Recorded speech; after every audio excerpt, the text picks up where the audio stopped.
Hey, we are. Look at that. How you doing, man? No fanfare, no theme music, no intro. My computer didn't let me. I had some in mind, but whammo, my computer decided to be stupid. So hi everyone. I see you're all in the chat room there. The feed from Blue Origin starts in about 27 minutes or so. So until then, we're going to just muddle around, I think. Now, Yeah, there's been a little delay in the flight time. It's been pushed back. It looks like a couple of hours. So we're just going to tap dance for you for a while.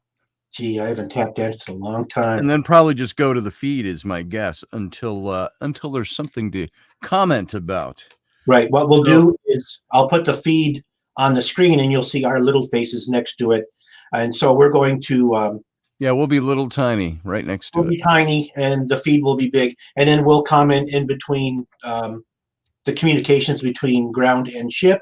I heard on their way down, they're landing in Texas. So Texas. So I wonder if our friends Ron and Brad will go out searching. So that would be yeah. I also wonder if Elon Musk will be there. Oh, probably not. Not his space program. Oh no, that would be bad. Yeah, that would be really bad. So here's a question for you, and I posed this to somebody on my Facebook this morning. Do you suppose that William Shatner was just one of those guys that's got enough money to buy the flight, or do you think, because, that's what they're eventually going to be doing, selling space flights, so you can have the experience, or do you suppose Jeff Bezos, owner, of course, CEO of Amazon and his space company now, do you suppose he paid Shatner to say, hey, why don't you take a space flight, Captain Kirk? And what great PR for my space company. So how do you suppose that came down? I'm of the opinion that it's good PR. Mm-hmm. And I think that's the whole reason. I mean, on the galactic scheme of things, we've got, 3 major companies going up into space now with SpaceX, Blue Origin, and Virgin. And, SpaceX is leading the whole pack because they've got all those cool NASA contracts and things. And this was a cool way to show, to really get Blue Origin in the Oh, heck yeah. I think. And I think it's brilliant. Oh, yeah. I don't know if they're paying him or if they're just giving him a free ride, but I'm pretty excited, and I'm not even going. I would think, without sounding, I'm not making a negative comment on this at all, but I would think Shatner who has never let grass grow under his feet. That's the truth. I would think he'd probably go, yeah, I'll do your flight. I charge $20,000 an hour, and who knows? Who knows? Yeah. And I don't say that to his detriment or as a way of criticism. I just say that I think there's money to be made all around, and I think Shatner is probably making a little ching off of this as well as getting into space. And I've always wondered. Let me ask you about this. Right now, if I were to fly into space today, I would probably barf. I can't do roller coasters anymore because of the motion thing. What do you suppose it's going to be like for Shatner at 90? A 90-year-old flying into space. Is that the G-force is going to get to him? Is there going to be, who wants to see Captain Kirk throw up on air? No. I know in my case, I couldn't do it. I get dizzy walking around the block. Yeah, me too. I can turn in circles looking for the cat and fall over. Yeah. See, now with me, now I'm 63, and I think you're 60. I'll be 61 in a few weeks. Yeah. So when I look in the mirror in the morning, I'm all puffy, and I go, I'm looking at Bill Shatner, but he's 27 years older than I am and in better shape. I do the same thing. I get up, and there's pictures my wife takes of me, or I'm in a family gathering, or I look in the mirror in the morning and I go, if I shaved my facial hair, I would look just like William Shatner. I know. But he is 30 years older than you. He's 27 years older than me. And I know I couldn't do it, but I bet you he's not going to have an issue. He's one tough dude. But I do think a lot of this is going to be on his show. Yes. We'll do a show. He'll make money that way. Oh, sure. Yeah, I'm pretty sure that's how that'll work. And I would think, So, who owns this company? It's not Bezos, is it? Bezos He owns does. this. Okay. Yep. I yeah, I think he may have paid Shatner a bit. I mean, he could afford to. But this is like a once in a lifetime. If they asked me, it would be difficult for me to say no, but I'd say no because I'm going to just throw up all over the capsule. But That would be me too. yeah, so Hey, sorry, not going to space. I know The only way I'm going to space is if they beam me on board the ship. that's the ticket. And I don't know, maybe is there transporter sickness? What was it? Isn't there something in some of the shows or the movies, not the old original, they never really quite mentioned this, but in the movies, wasn't there something, was it the Chris Pine and McCoy, the actor Carl Urban, scene where they're in the shuttle and they're going to fly up to the ship? Mhm. They started talking about transporters somewhere along the way, and it says, yeah, it takes some getting used to.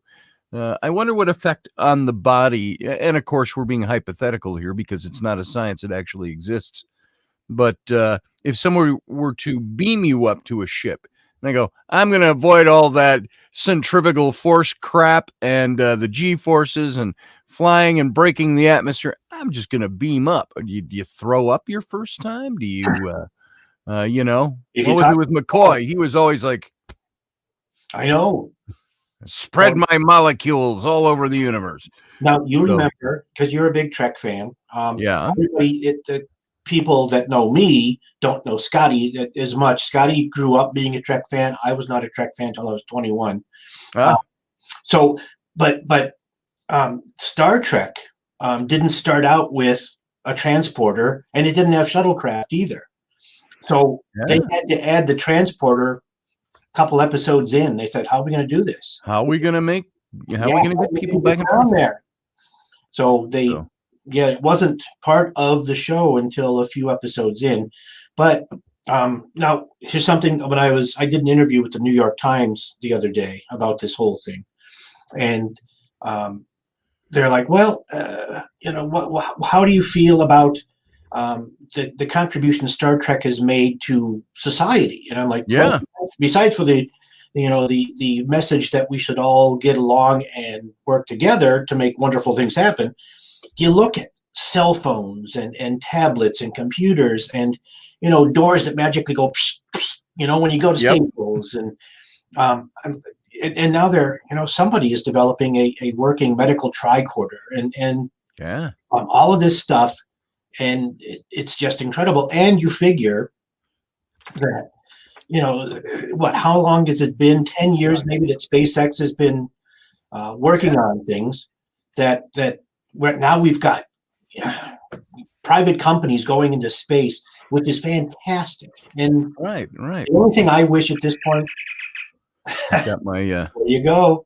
Just and you don't even have to hold it up like this. Yeah. But that's where the people who first developed the cell phones, the pocket cell phones, that came from, they were inspired as kids by Star Trek. That's right. So. And a lot of the scientists and astrophysicists, they were all inspired by Star Trek. And that, the neatest thing, what drew me in was the I hate to use the word human element, because now you can't say alien, you got to say extraterrestrial beings or something. But the fact that all of these cultures and ideals, the ideals are all of these cultures and talents and backgrounds are all different, and yet we come together to solve any problem. The problem with today is we're all against each other. I like chocolate pudding. Well, I don't like chocolate pudding, so I hate you. And we're really, if we fail to see the message, the Star Trek message, as Gene told me, is that our job is to go places and help people. That's why we formed the Federation, and we still do that. But the political climate all around the world is, well, we're everybody's separate. You got to have your own separate niche, and that's I think that's counterproductive to progress. I think on that particular point, I think we can all find our niches Right. to do things and to be places and to do things. I just rambly Oh, I repeated ramble myself. all the time, but that was good. But I think we can all find our niches. But I think overall, it's the idea that are we together to make something happen, to make the world a better place? And you can wax all esoteric with that, or all new agey with that, or all love with that, or all scientific with that. There's any number of approaches to that, but I've never understood I didn't, even in the 60s when I was growing up. Technically I grew up in the 70s. I was a little kid in the 60s, born in 1960. And I watched the space race, and I thought, why is there a race to space? Who cares if the United States gets there first, or Russia gets there first, or China gets there first?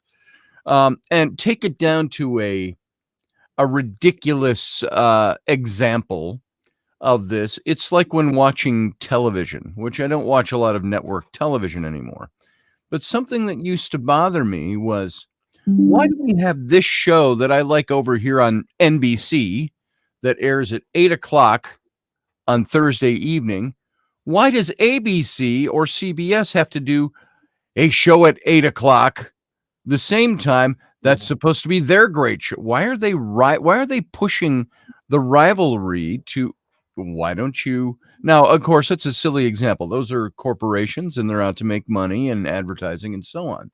But I thought, if people like this show and people like this show, why are you trying to pull somebody from that show just to boost your dollars? Why don't you put your show at 9 o'clock? Now, that's like, me, I've done radio for a long time.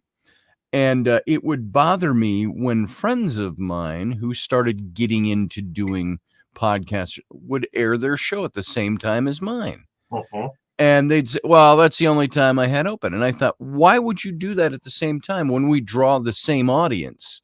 And so Yeah. what we're doing is splitting our audience up. And Back in the so 60s. same thing. Now you take that out to the space race. You take that Okay. out to anything that's going on in the world today. If there's something that's supposed to be for the betterment of mankind, why are we fighting about it? Yeah. One But thing I noticed, and let me just make this point and then jump into your point.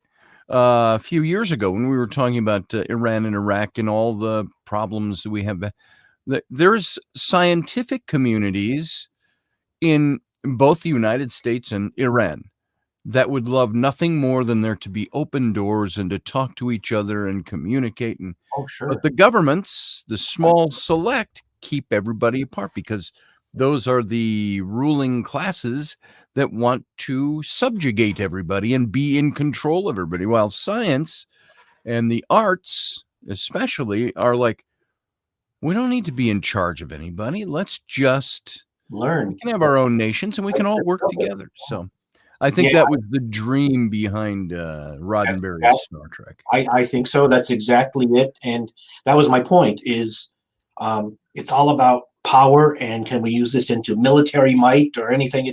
And that's why the race, it was all about, who can say we, got to the moon, or who can develop the best weapons.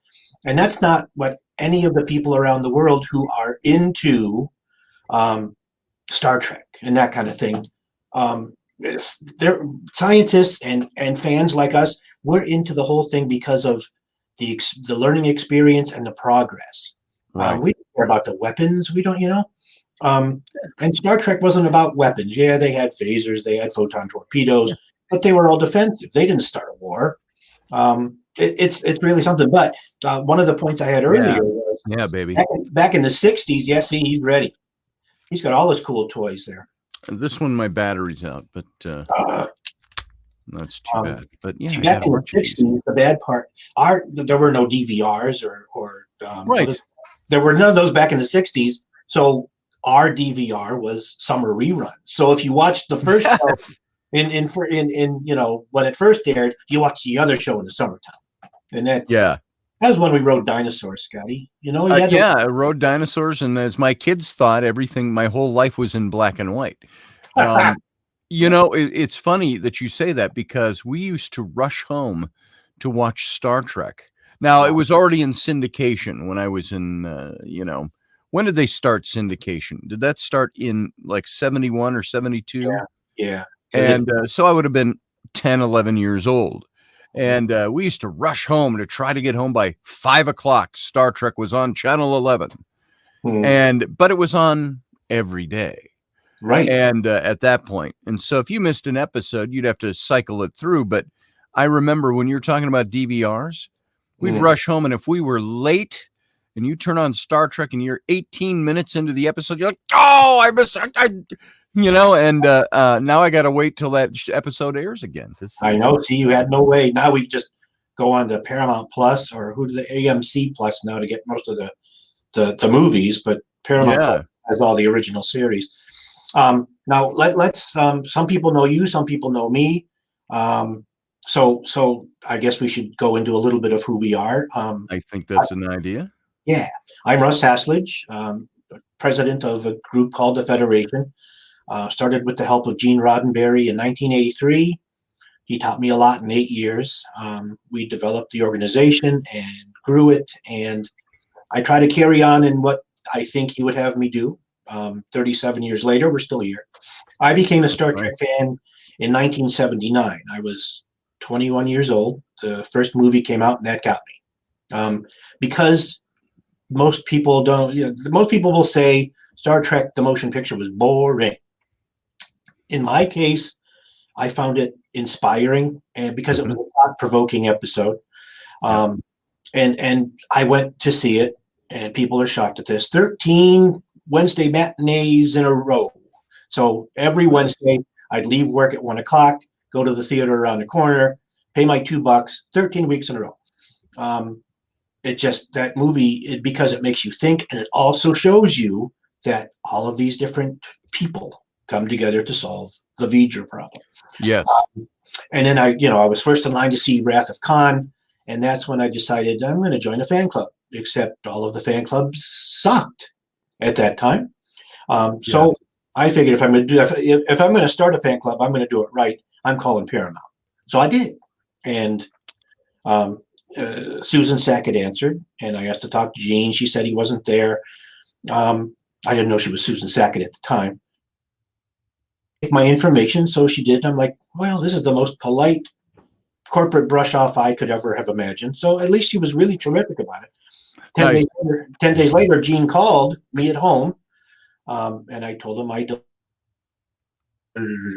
And would he help me build what we were calling the ultimate Star Trek fan club? So our first call was almost 90 minutes. I told him my story and said, what do you think the ultimate Star Trek fan club should do? And so he answered with a question, what does the crew of the Enterprise do in every episode? And it took me a long time to get the right answer. But Gene was neat because he wouldn't just give you an answer. He would guide you to find the answer yourself. Cool. The answer is they go places and help people. So that's what the ultimate Star Trek fan club should do. They should go places and help people, which our chapters around the world do. And I've got some chapters. Which is fantastic. And I was going to have you on Intrepid Radio. There were many times I said to my listeners, many of whom are in the chat room and are listening this morning, I was going to ask you, and then you jumped to it right away to tell us a bit about the Federation and what it does. Because not only are you the owner, the CEO or something, whatever you will, of Odyssey Radio, where Intrepid Radio aired and all your other shows there, but you have the Federation. Right. And so I wanted you to tell people in there, you got into it right there, the Federation. So, right. Hey, talk for a second. I've got to address, this is up and Adam and going to school time for my kids. So I'm going to mute my mic for a minute here, if I can. Okay. Oh, I can. Sure. Oh, there it is. Yeah, it's over there. I'll be right back. All right. I'm hoping that that's not my internet. Now, I will tell you that we run on Starlink internet. SpaceX operates Starlink location in Ohio, and they were terrific to offer us a beta, trial. Since they've added more and more satellites in the last few months, our service is much better. Sometimes we get a little lapse here and there, but sure, they're working the bugs out. So if we do go blurry or something that's just because Starlink has an issue. Ah, I really like it. It's given me, we're getting premium. If I had cable internet, this is premium stuff, and I'm getting for real cheap money. So yeah. it's so if we do go out, it's still the beta testing of Starlink, but it comes right back. So in your case, Mr. Roberts, Yes. you were a fan of when it was in syndication, and Yes. I happen to know who your big hero in life is. Yes. As a matter of fact, I grew up. The first episode of Star Trek I ever saw, and some of my listeners who are in the chat room this morning have heard this story before, but it was in the mid to late 1960s. Uh, it was the episode Shore Leave. Hmm. And any Star Trek fan is familiar with that episode. And I was a little kid, and my mom had we three kids, and she was a single mom, and we lived in the duplex downstairs of a big old house. And so we went upstairs to talk to the old guy. My mom had obviously had business with him, paying rent or something. And I was standing in his living room, and on his little tiny black and white television, there was Star Trek. And I walked in on the scene right away where the knight runs McCoy through with his lance. And I thought, ooh, and I was 6 years old at the time. What is this? And I only caught a few more episodes in its, and that was, by the way, that was in its live No, yeah. first run when I saw that one.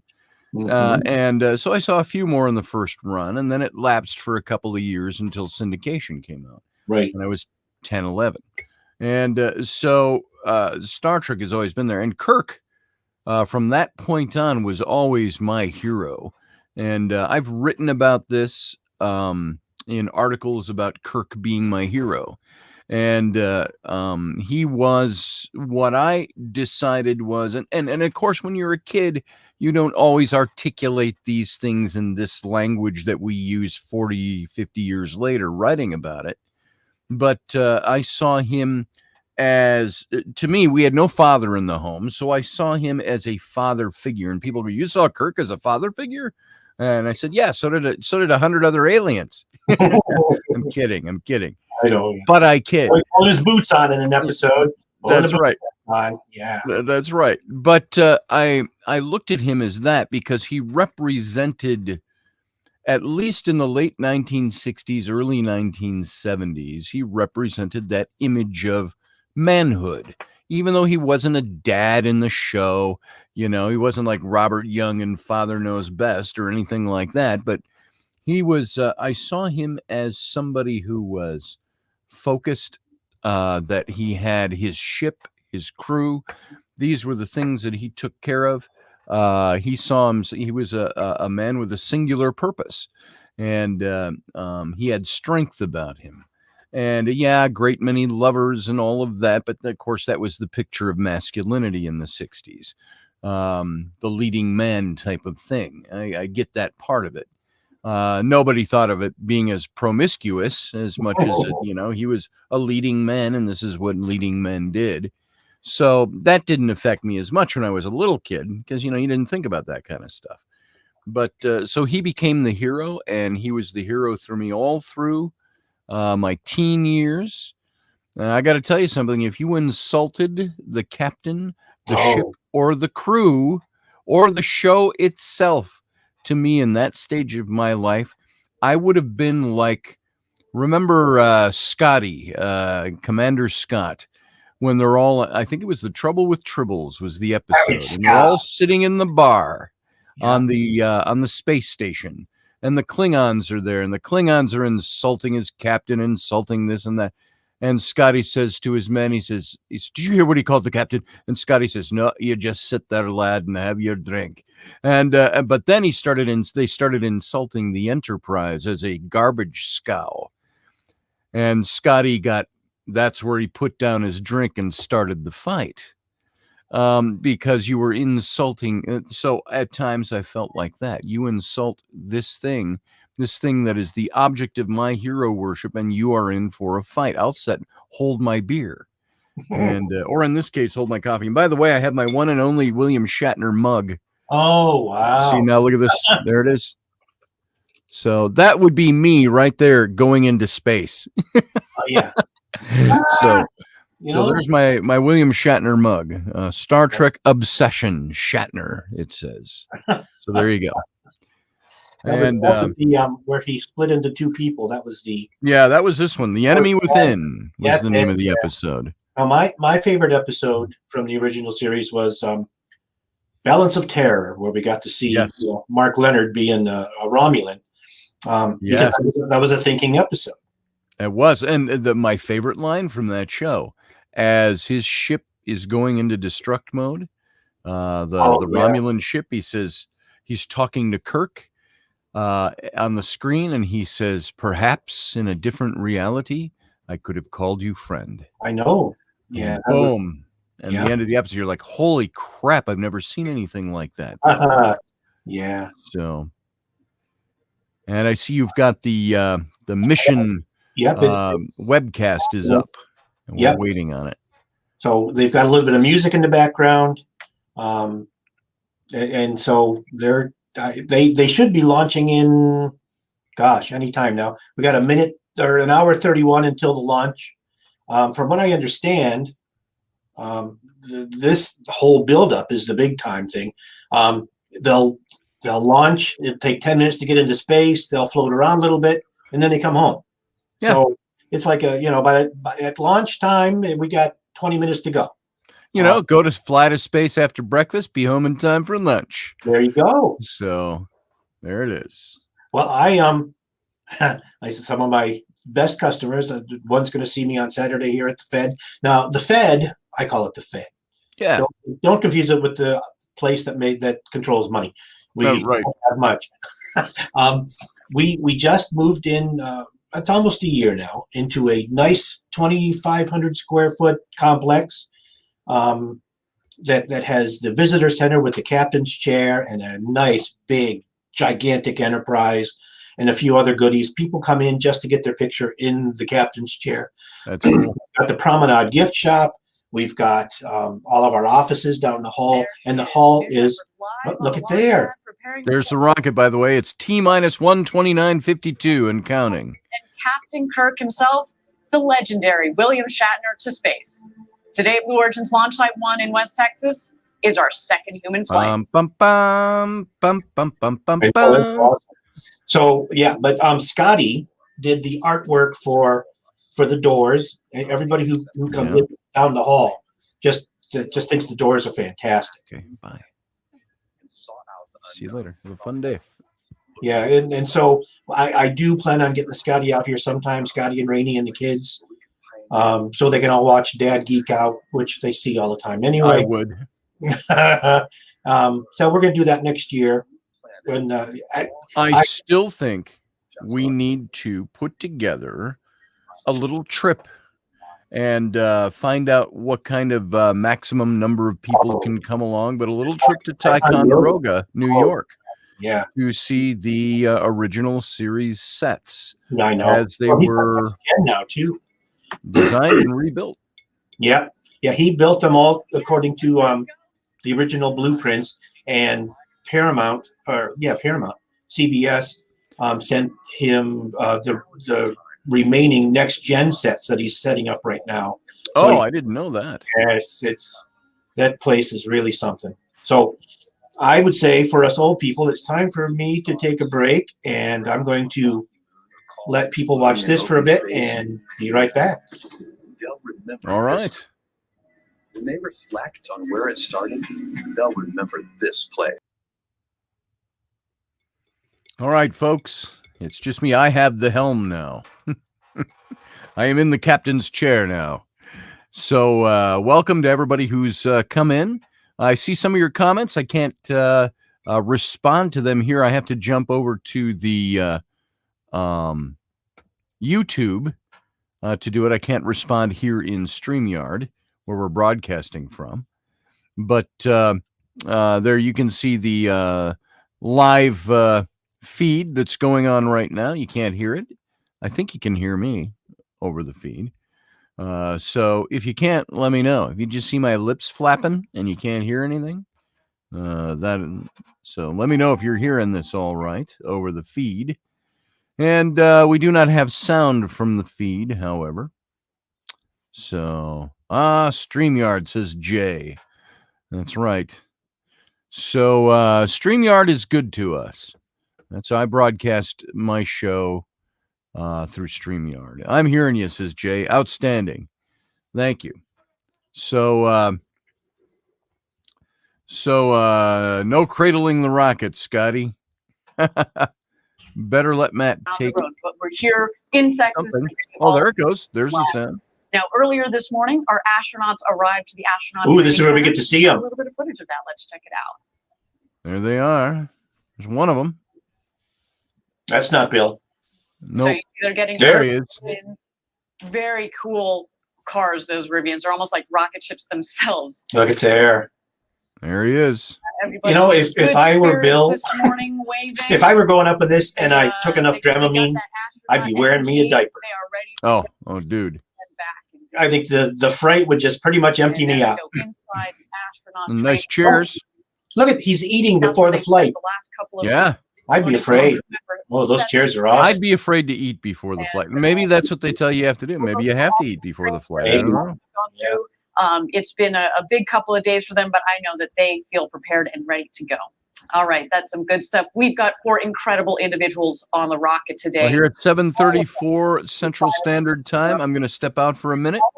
So I'm going to mute my mic, and I'll be right back, Russ, and everybody. Thank you much, Scotty. Yeah, go get some more coffee. Blue Origin's Vice President of Mission and Flight Operations, Audrey Powers, and of course, cultural icon William Shatner. Well, of course. And with regards to Mr. Shatner, many of us pursued the space industry, myself included, and joined Blue Origin because of early inspiration from watching shows like Star Trek. So this is a pinch me moment for all of us to see Captain James Tiberius Kirk go to space. Wow. She got that right. And maybe for today, we'll need to rename. Probably are. Mom probably told me that, and I'm not thinking about it. Mom, up. I didn't see her get up. Go, kitty. Don't stop in the pathway. There's no room.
Work tirelessly. You can't hear us? It's possible.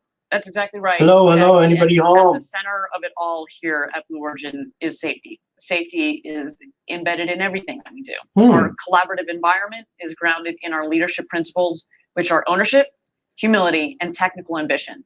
And safety has been baked into the design of New Shepard from day one. It's a robust vehicle designed with high margins. We've actually determined the design can handle substantially more than what we see in flights. The crew capsule has the ability to escape at any moment if a booster I'm problem thinking is detected. if I mute There are my redundant microphone, I also flight mute features, those ladies. separation So systems, parachutes. when I clear my throat, please forgive me. me. That's right. And we have backups to the backups. In many of the cases, we got backups to the backups to the backups. So there's so much redundancy built into the system from the very beginning. And as mentioned, we've successfully flown New Shepard 17 consecutive tests, plus an additional pad escape test. All of them gone well. Now, driving all of this incredible success with New Shepard is our Blue Origin team. They are professional operators, fully certified through practice and examination, and the team trains for both nominal scenarios, but of course also off nominal scenarios. That's right. And actually, for over 12 months before first human flight back in July, I hit the wrong New button. Shepard went through many verification and readiness reviews, both internally, but more importantly, outside of the company. We had external consultants with deep experience on NASA human spaceflight programs that were part of these reviews. And unanimously, this team determined that New Shepard met the highest standards for certification. And that's what got us to first human flight, but that's not where it stops. We have an ongoing cycle of continuous improvement that has spanned over a decade of development, and that is going to continue indefinitely into the future. We learn after every single flight. So yes, New Shepard is built on a commitment to safety. And with that, why don't we take a look at this magnificent rocket on the pad, ready to fly humans to space today.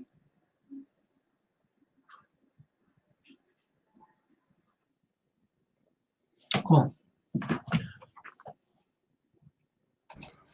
There, I'm back. Yes, you are. I was just going to say one of the best things about having Scotty be our press secretary kind of guy, because he doesn't speak in circles like I do, is that I can say, "Damn it, Scotty." Yeah, damn it, Scotty. So I think Blue Origins went quiet, so we can talk now. Right, I see that. I did find out that if I mute my microphone, I mute them. So I have to stay live all the time. One of us has to, because the sound from Blue Origins is coming through one of us. We were just talking about safety here at Blue, and to remind people, we're not in a test program anymore. We spent 5 years, over 5 years, in fact, testing, and now we're fully into customer flight operations. My And gosh. safety has Customer never flight mattered more. operations. Wow. A greater and even better. By the way, when I saw that RSS first step on the capsule there, I got a glance of it at first, and I thought it was like, watch your first step. So Yeah, it's like, no, watch your step. watch your step when you enter. While you were gone, one of the ladies on the panel said, perhaps we can name it, for one day only, name the capsule the Enterprise. So I think that'd be fun. they didn't say no. Yeah. Well, it hasn't been painted on the capsule, so Yeah, it's just a put nice sticker on afterthought. it. Slap a sticker on there. I'm going to answer Helene Moody over in the chat room, all the way from England. No, I did not design the mug. I could have. It would have been better if I had designed it. But yeah, that's my Shatner mug right there. So no, I bought this at of all places. Was it Barnes and Noble, or was it Half Price Books? I think I got this at Half Price Books. So No, for people that don't know, besides being the Federation press secretary, he's a heck of an artist. He's done like the graphic for today's event. He's done a whole bunch of stuff for the Fed, and a whole bunch of other people. That's how he makes his living, being artistic. that's what I've done. It's kind of funny when it dates me a little bit. I got my start as a designer illustrator in publishing when I was 17 years old in high school, and I was doing drawings for dust jackets for hardcover books for a small theological printer. Yeah, and so that's where I got my start. And so if I were to add it all up, and then I went into, of course, advertising and graphics, and then advertising, publishing all throughout the years, I have now been in graphic design for 44 years. So Wow. that's what I do for a living. So I wanted to read something that a lot of us are familiar with. I don't know how much risk there is involved. And now you know where I'm going with this already, right? Business. I don't know how much risk there is involved in this space flight today. I'm sure there's a modicum of risk. There's risk when you get in your car and you drive out on the freeway. You're risking something. You never really know in the back of your mind if you're going to come home alive. That's the hope, and that's usually the statistic says you will. But this is still fairly new, what they're doing, even though they've opened into full commercial usage. And but I thought this would be a great time to read William Shatner's Risk speech from one of the episodes. That'd be awesome. And I've got it up right here in front of me, and I thought that this was always awesome, and you've got to watch this. It's from the episode Return to Tomorrow in 1968. And this is where Kirk is talking to his crew in a meeting, his staff, about should we do this or should we not do this. And Bones is, maybe advising against it, and they're throwing out their opinions. And it comes down to Kirk, and he kind of wraps it up, and he says, this is what he says. He says, they used to say, if man could fly, he'd have wings. But he did fly. He discovered he had to. Do you wish that the first Apollo mission hadn't reached the moon, or that we hadn't gone on to Mars and then to the nearest star? That's like saying you wish that you still operated with scalpels and sewed your patients up with catgut like your great-great-great-great-grandfather used to. I'm in command. I could order this. But I'm not, because Dr. McCoy is right in pointing out the enormous danger potential in any contact with life and intelligence as fantastically advanced as this. But I must point out that the possibilities, the potential for knowledge and advancement is equally great. Risk is our business. That's what this starship is all about. That's why we're aboard her. You may dissent without prejudice. Do I hear a negative vote? And of course, the music swells up, and the music is playing behind him as he delivers this speech. So there it is. It's that's Kirk's famous, as delivered by William Shatner, famous "Risk is our business" speech. And so there you go. Very nice. Yeah, that I always like to do it. Risk is our business. Risk is our business. Exactly. So they are showing right now footage from the flight Yes. that went up. That would probably make me throw up too. So That right there. Oh yeah. Yep. See, I've got Meniere do a bilateral Meniere, so I get dizzy in a shot. I can't even. If I work on plumbing under the sink, I'm a dead man. I can't even look up without getting terribly dizzy. So it's. I get the same thing.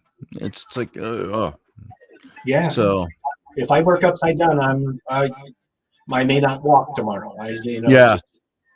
We were in Disney World a couple of weeks ago. Yeah. And I hadn't been on a coaster or a ride for years. Oh yeah. And I used to love coasters and stuff like that, but man, we got there, and the first coaster I was on, I was like, I can't do this like I used to. I got a fly in here, by the way. There's a fly, a singular fly that all they do is shoot for your forehead, your eyes, and your ears. Yep. And hopefully not your mouth while you're talking. So I kill them every now and then. My radio listeners are used to that. During the show, I'd go, hey, everybody. I'd say, hold on. And I go, crack. And I go, sorry, just getting flies off my screen. So. Well, they asked for it. They're not paying rent. Okay, That's now we're it. talking about the astronaut. So let's see here. Chris Bourgeoisian. Seat number 4. Customer flying today is Glenn DeVries. He's the co-founder of medical company Metadata. He's Spock.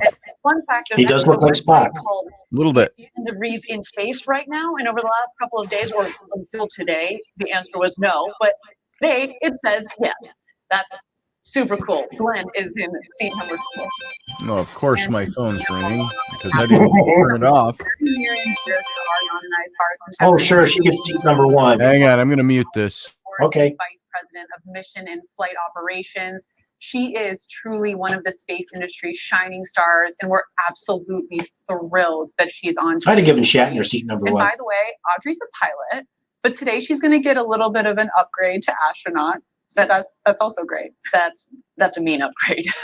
And last but most certainly not least, here's 3. the great William Shatner. He's been in the zeitgeist for over 50 years and is flying to space today in seat number 3. Mr. Shatner is 90 years old, which, having met him, I just can't believe. And as such, he'll become the oldest person ever to go to space. It's a crew capsule full of fascinating people who, in just a short while, will enjoy the ride of their lives. What have they been doing since their arrival here at Launch Site 1? Let's take a look. Oh, cool. Let's take a look. Let's take a look. Dun, dun, dun, dun, dun, dun, dun. Make model rockets. There it is. Is that a live shot? No, that's not a live shot. Footage of what they were doing before. The Space Shuttle Operator's Manual, and I would pour over it for hours. I think that's Spock. The idea that Yep. Oh, yeah. top of a rocket in a couple days is just hard to fathom. Right. I'm going to turn off my certain phone days sound. I had given up on the idea that I would go to space. In my role in mission and flight operations, we were waiting to hear who the 4th astronaut was. One of my very good friends and colleagues, Michael Edmonds, called me and said, on behalf of Jeff and the senior leadership team, we'd like you to represent Team Blue and fly as the 4th astronaut. Wow. I don't know how many billions of humans have ever existed, but fewer than 600 people have seen the Earth from space. The curvature of the Earth, the thin line of the atmosphere, the blackness of space. I'm happy to be one of the people to put my hand up and say, yeah, I understand the risks. I've worked in this industry my whole life. Gee, and I can't even get my telescope to work right. To do it and to show other people that this is something that is coming and something that will be available for them. In space, nobody can hear you scream. Just because you can't scream. Uh-huh. I think William Shatner is the best possible co-passenger I could have for this flight. He was obviously a great hero of mine and many, many, many other space people. Look at that. Played the Me. role of Captain Kirk. Everybody That's how I look in the mornings. Me too. knowledge that a futuristic astronaut would have could have always been consumed with curiosity. And it's the adventure that I feel so good doing. I was teary-eyed. Its opportunity has befallen me. Wouldn't you hate to be flying to space and as soon as you left the stratosphere realize you got to pee? 6. My parents bought me that telescope. You know, that'd be me. I fly on a plane and, once we're up in the air, I'm like, shoo, can I use the bathroom now? And you get to be our age, you got to go when you got to go. You got to go when you got to go.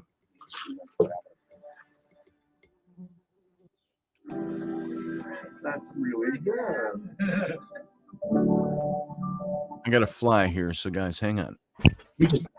I think I got him. You're cheering. That's all you were doing. I had the privilege. Yeah, I was cheering for training, and let me tell you, it Bill was Shatner. Bill. I call him by Bill. They feel very prepared for their journey to space. I have to say that one of the best things. Rocket Man. He should sing Rocket Man, says Dave Jacobs. Team, but most importantly, that could be appropriate. Rocket Man. Well, how did Shatner sing it? Rocket I know you're Man. trying to downplay it, but I blue cocktails at the astronaut village, and I think it was very fun, and I'm still jealous. it was. We can have the cocktail together. Well, So we are at T-minus 1 hour and 8 minutes and 28 seconds. today. Coming up, Now, you see that, the lady on the right? Look at those Yes, in the fingernails. blue. Did I not see those fingernails in an episode of Star Trek? Maybe on that rock monster. Click, click, click, click. You may have. Yeah, the rock, the Horta. I look at nails like that and I say, how do you operate your phone? Oh, I got a let better alone one. type on a keyboard.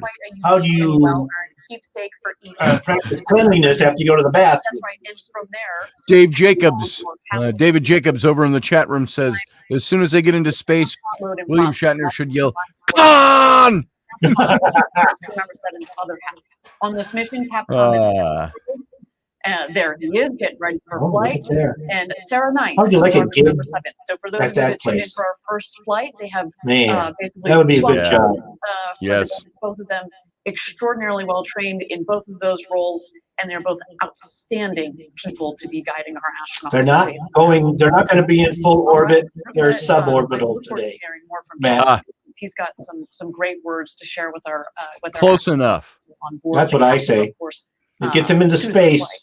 Yes, and Suborbital let's step space or through some not. milestone moments that are going to unfold right after the coin ceremony. First, at around T Not minus. full orbit, Matt Finn. Matt Finn is, I like to affectionately refer to him as Master Finn. Right? He is the first mate to the Intrepid radio show, and he was my main man moderator. Susie Q is one of my moderators over there, and there's a couple of them in our chat room this morning. Yep, and we've got Welcome. a couple of Federation chapter commanders in there as well. So they'll Yeah. get a new photo at this point. We got And Field Guy. He says they go up, and then 12 minutes later they come down. They fall. Yeah, once I see him come out of the capsule walking, I'll be okay. There it is. I've worked with Bill back in the older days when I was younger, and did a lot of. I used to do at least one convention a month. I had dark wavy hair, and I could wear the days. Yes. yeah, and I could wear a Wrath of Khan uniform, which I sold years ago because there's no way I'm ever going to fit into it again. And Bill he's a good guy. Yeah. You know, he's Bill. Some people say he's just he's just not a friendly guy. Well, that's not. I mean, even That's not true. back in the 80s and 90s, he was a nice guy. It's just what I found is that he likes to be the center of attention. So everything Sure. is Bill centric. He's a nice guy, and He's one of those guys. Yeah, he likes to be the center of attention. That's what made him an actor. That's what made him successful. That's right. I'm sorry, people talk about, we've talked about this on Intrepid Radio before, about narcissism. People like to say narcissism is such a bad, awful thing. Well, there are kinds of narcissism that are bad, but everybody that exists is a narcissist to one degree or another. When you get up in the morning and you look in the mirror and make sure your hair is brushed, or you wipe the egg yolk off of your chin, we're all narcissists in that respect. A guy like William Shatner, he's somebody who obviously was taught as a young person to take care of business and to never let the grass grow under his feet. Yeah. I think he's somebody where he experienced things like even after Star Trek, he had no work. And he did some series and spots on series throughout the late 60s and the early 70s. He had T.J. Hooker. People seem to forget, and I never see anybody when they're recounting Bill Shatner's videography, if you will, or his litany of shows. Do you remember I think it was just a one-season show, Barbary Coast? Oh, that was such a good show. That was Bill Shatner with Doug McClure, another old actor from the 50s and the 60s, and they did the Barbary Coast. It was San Francisco, wasn't it? Yeah, I think it was. In the late 1800s.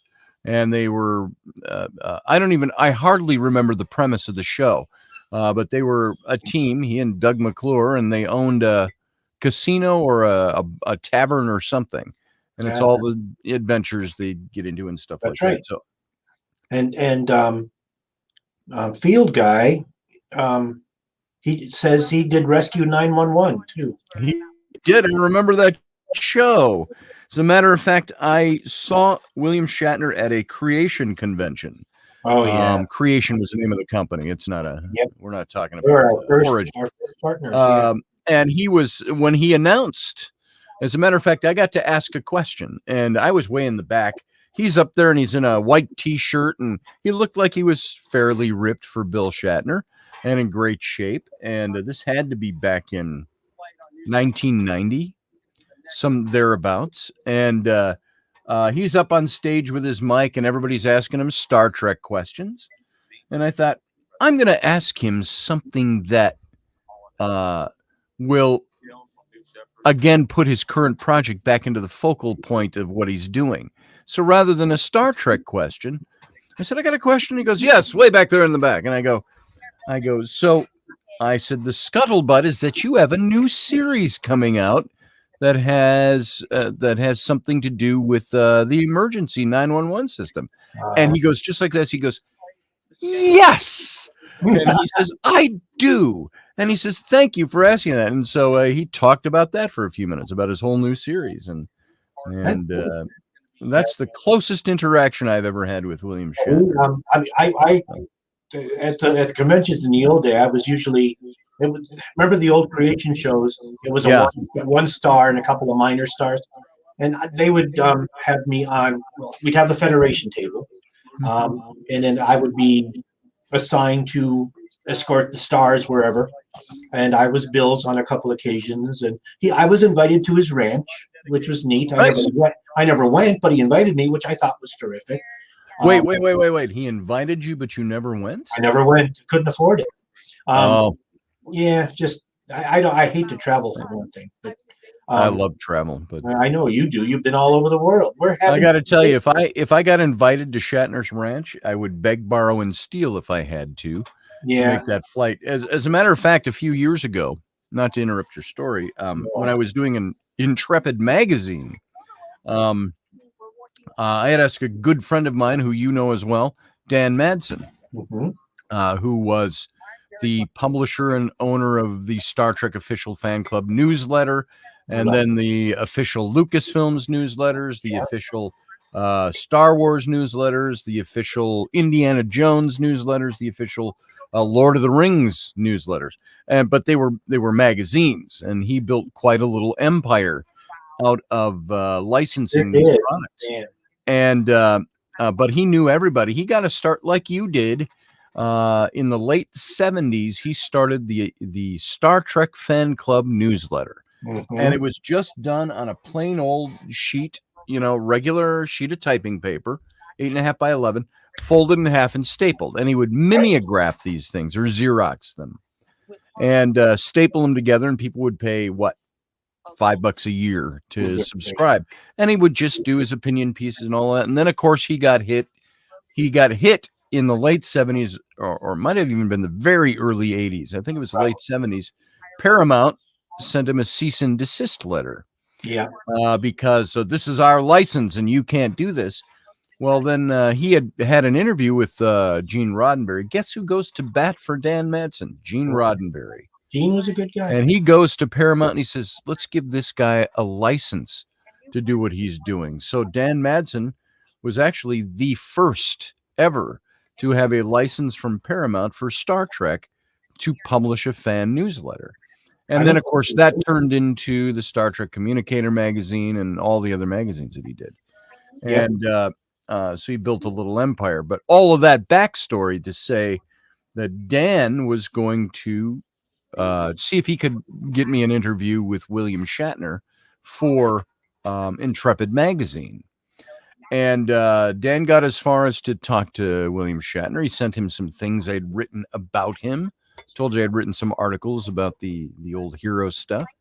And Shatner was very open to it. And he said, just talk to, he named her his publicist and let's get a date lined up. Meet Scotty.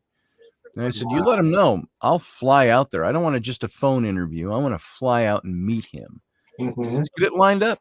And his publicist started lining up dates, and then they had to withdraw dates. Something changed here and there. And hi, that's Ellery. Oh, there she is. Old for my listeners who are on there and have met her many times. And those who don't know, this is my 6-year-old, Ellery. So she's come to visit before she heads off to school. Lucky you. Lucky you get to go to my eyeglasses. Oh, yeah, you're going to your eyeglass appointment first. Oh. Mom wanted me to come along on that, but I won't be able to come with you this time. I saw pictures of Ellery and Mom on Facebook from yesterday. Yeah. Ellery and Mom. Yeah. This is Russ. You see Russ over there? Say hi, Russ. He can't see you now. She's messing. I can't, but I trust you. She looks so much like sure her that's mom. Not set on kill. The look. It was the look. Yeah, the look. Oh, there she goes. All right. Oh, well. So I never did get that interview with Shatner, nor the trip to the ranch. Not too bad. So it just, you know how things are when you're trying to line up dates, even with people that you see a lot. It's Well, and like, he's you know, that day that we lined up, can't do it now, and the communication just never got renewed on that. And I think he's just as busy now as he was then. oh, yeah, that would have been 2011, 2012 when all that was going on with trying to line up those interviews. So He's still pretty much busy all the time. Just field guy, you can have a Scotty Roberts interview anytime you want. My schedule's lighter these days. So I do have some plans to keep us both busy next year. So all right, yeah, we should give people a hint of that. But before you do, I have to say this: Mike Yehudi, Mike Yehudi has entered the chat room. Pop in. Yep. So Anyway. that's something that just the first time I saw Mike Yehudi in my chat room a couple of years ago, probably, I said, "You got the best yelling name in the world, Yehudi, Yehudi." And so it reminded me of a line from the movie Gladiator, the Russell Crowe movie. Yeah, okay. In the opening scenes, they had the Roman army was garrisoned against the barbarians in Germania in the Black Forest, and they were going to go into battle. And they were talking about, we've sent our envoy, you know, and then all of a sudden a horse comes riding out from the other side. It's their envoy strapped into the saddle, and he's headless. And then the head of the Germanic barbarians comes out with the head. Yeah. And he yells something like, and I don't even know what exactly he said. I think it was probably dirty and naughty, yelling at the Romans, but he holds up the head and says something like, he yells at him like that. And that's where the Yehudi came from. It reminded me of that line. And I think he was probably in ancient Germanic, yelling at the Romans about, you know, you effing Romans, go home or something, or we'll cut off all your heads. I don't know what it was. So your Yehudi call made some dogs bark. Good. People who are listening in. As it's supposed to. You yell Yehudi if a dog doesn't bark or a car alarm doesn't go off, you haven't done it right, folks. Done your job. And I see someone said they're in Columbus, my adopted hometown. There you go. Oh, and we got our Pittsburgh chapter is in. Yeah, so yeah, we're filling up the place. It's nice. I like it. Yeah. So as I mentioned, Scotty and I are brainstorming some ideas. Maybe bringing back Intrepid magazine. Yes. And make it into, you know, Scotty. For those who don't know Intrepid magazine, it was a whole lot of things. Scotty has been all over the world. He knows Egyptian history. He knows Roman history. He knows, and so some of the articles are about the things that he's gone and experienced. Oh, there's Bill. There he is. And so we're going to have some of that. We're going to have Star Trek stories. We're going to have Star Trek interviews. We're going to have Federation news. Well, but this is the coin ceremony. We got to watch this. Let's see. All right. They're awarded to show that you belong and that you've achieved something of particular interest. Right. This is only awarded by crew member 7 to astronauts who have passed training and are just about to fly on New Shepard. All of you have passed with beautiful colors over the last couple of days, and it's my very great honor to present this to you for your flight today. Each of you is helping us take that step on the road to space and to enable a future where we have millions of people living and working in space to benefit Earth. And you are one of these very few very first explorers and adventurers taking that path with us. So I'm giving this to you today so you can put it in your flight suit pocket, take it with you on your historic journey as you go up. And with this, you are go for launch on New Shepard. Wow. All right. Congratulations, Chris. Thank you. Yay. Congratulations, Glenn. Congratulations, Audrey. read that one? Congratulations, Bill. Maybe you can put it in. Wow. Heads we go, Jeff. He's not nervous. He should bite it. Beautiful. I I'm sure know. it's real. So just for anybody who wonders, the Federation does have challenge coins that you do that kind of thing. Flies past the Kármán line, that internationally recognized line of space. They'll be recognized by the world as astronauts and will soon be receiving another special recognition item. Teresa Dantone says Bill looks queasy. I would counter that and say Bill looks 90. Yeah, I think he's looking good for 90. Now, He's looking good for 90, yeah. one of my rambling stories from earlier, I forgot to mention that, there's so much progress these days. I wish I weren't 63. I mean, I want to live another 100 years to see what happens. I mean, with so much happening in just the last 20 years, Yeah. I can imagine what will happen in the next 50 or 100. So I got to start eating right. I just, that's the way I look at it. And I said, I'm predicting I'll live to 104. Hopefully I'll be vital at 90 still, with 14 years left after that. Yeah. But, you look at it and I say, well, I get dizzy now.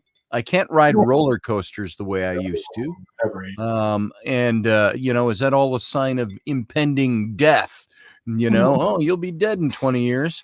And you think about that, though, seriously, our lives are what?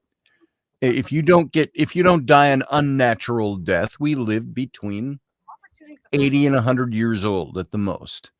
And that's about all we've got. Yeah, it's amazing. Very finite existence on this plane anyway, without getting into the metaphysics of it all.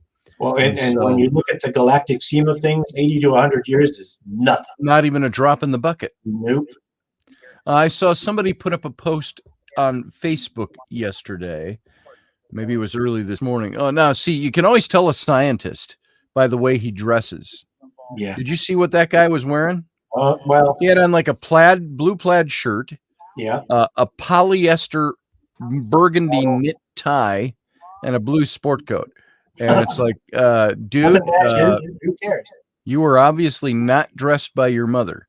No. So maybe they'll show him again and you'll get to see him.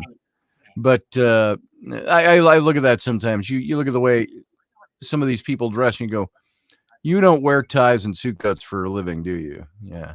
You're better in a lab coat. That's probably that's why they originally developed the white lab coat, by the way. Did you know that? It was to cover up the nappy way that scientists dress. Look at this guy. Look at his short red tie. It's like, dude. The old tie that's too short thing, like Fred Flintstone.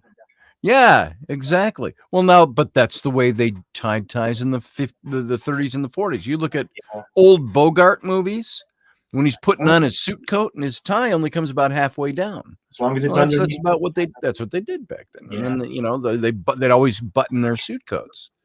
That was the way you dressed. And so you didn't see the bottom of the tie. Now, see, I'm more into the style. You look at the Bing Crosby movies. Well, let's look at some of my movies, shall we? Let's see. White Christmas was 1954, and that's when you had the pleated pants and the thin ties that went down to your belt. Yes, so that's more my style right there. There you go. Yeah, I like that look. Yeah, the pleated pants. The real sharp look. Mm-hmm. I'm dreaming of a white Christmas. I was going to do by Bing Crosby out here this Christmas. Oh, we started the plans too late, so we're going to do it next year. Oh, yeah. Well, that's too bad. Hey, look at that. T-minus 48 minutes and 35 seconds and counting. So now we got to entertain people for a while. So yeah, I got to find a way to live to be about 140, so I can see. I really want to see, because was it SpaceX or is it Bezos? Yeah, SpaceX planning the Mars base in what, 10 years? Yeah, I want to see that. I would like to see that. Me too. If I lived to be, I thought when I was a kid, there was a cartoon on television in the early 70s, and it was called Sea Lab 2020. Oh, golly. And it was a Hanna-Barbera cartoon, and it was There was the grandfather in the series who was in great shape, and he had white hair like Race Bannon from Johnny Quest, you know, but he was 60. He was the old grandpa, and the kids were always getting into the adventure and stuff like that. And they all lived on this underwater station, Sea Lab, and the year 2020. And I thought, wow, in 2020, I'll be 60. Oh, I wow. thought, man, I'm going to be really old. I'm going to be an old grandpa in 2020. Now, here we are in 2021, and I'm pushing 61. And so I don't know where I'll be 60 years from now. I'll probably be dead, or living on another plane somewhere. Oh, I doubt I'll make it to 120, unless somebody's rolling me around in a cart somewhere with a little light that flashes yes or no. Yeah, we didn't expect him to go past 67, and here he is at 120. He's turning 120 today, and on the news, you know. Yeah. So I rather doubt that'll happen, unless maybe I need to manifest that. Well, you figure maybe we've got 20, 25 good years left. So much can happen in 25 years. I did with what we've seen happen just in the last 10, and it's growing. Exponentially. Exponentially, that was the word. It could be an amazing thing, and by 2050, let's make it 2040. But I want to be coherent enough to see at least some of it. And I always said I wanted to be the manager of the first Burger King on the space station. Oh, there you go. More special sauce. So that's it. That's my quest is, and I had that. I had that idea of going up to the space station when I was much younger, and I was a manager for Burger King. So that was a long time ago. Oh, I never managed a fast food joint, I got to tell you. Really? I've done a couple. I only worked I don't think I ever really worked a fast food joint. I was just going to say I've only worked them. No, I was a dishwasher in a restaurant. I was never in a fast food joint. Oh, so it's not easy work, but it teaches you hard work, I suppose. Yes. And look what I am today. So I'm trying to think of what we can go from here. So we were talking about the plans for the Intrepid magazine. Yes. We're also working with Dan Madsen, kind of a real low level at this point, of maybe pitching the idea of another official fan club through CBS Paramount. Yeah. So there's lots of that. I think the Intrepid magazine will make that a whole lot more possible because it's a professional magazine. And so if anybody listening wants to be a writer, we do need writers. Dave Jacobs in the chat room did some writing for us for Intrepid magazine. There you go. With some of his work and some of his books that are out there. So, and his research, I should say. No, that's good. So with Intrepid magazine, when I was doing Intrepid Mag, we ran 2011 to 2014. Mm-hmm. We put out magazines and had a lot of authors that contributed. And many times it was the authors would take the articles that they'd written about their books for the publishers and things like that to use as PR pieces. And we use a lot of those articles, and we would, of course, have original articles from some. We had Marie D. Jones would write for us a lot on Larry Flaxman. We had, if you have not heard of him, Nick Redfern. Oh, yeah. We'd call him the very prolific Nick Redfern. We'd say, while you were sleeping, Nick Redfern pumped out another 40,000 word book. Wow. So I think he's got about 50 books out there on different topics, paranormal type of stuff. Mm-hmm. And so we had a lot from him, and we had a Byzantine priest who contributed articles. We had some New Age guys that contributed articles. All of that would be great. We get some Trek stuff in there. Yeah. And as a matter of fact, if I can put a little plug in, I don't have an official link for this, I think, anywhere, unless you go to, I believe it's still up, intrepidmag.com. and there's a link on there that says if you click on this link, I'm just going to test it while we're talking here. Oh, are they getting in the? They're getting in the car. Let's see. Yep, you can go to Intrepid Mag, and I may not have the link on here. Yeah, there you go. Oh, that's Bezos. Okay. If you go to intrepidmag.com, and just above the Intrepid Mag logo at the top, there's a link that says click here to purchase Intrepid Magazine back issues. Oh, wow. You can go get hard copies of those. They're not cheap. They're generally about 80 pages each, but if you want to see Dave Jacobs' article in one of those, I don't remember which issue it was in. If you want to see some of the other articles, you can hop in there and go see that. How's that for a shameless plug? That was a good plug. And then ScottAllenRoberts.com. If you go to ScottAllenRoberts.com, you can click on the Intrepid Mag link, or just go to IntrepidMag.com. Right. But the ScottAllenRoberts.com, if you want to see some of his handiwork, and hire him to do your graphics. Thank you. I see Bill is in the Range Rover. In the car. Or is he in the ship? Nah, it's the shuttle, dude. The shuttle. Yeah, it's the shuttle. Yeah, because they have to go to the ship in the shuttle. Thank you, Matt Finn. You posted my link in the chat. I put it right in there. Here, let's see. I will put it right there. Is that a 69 Mustang? What is that, Matt Finn? You told me once before, and I don't know from that angle exactly what that is.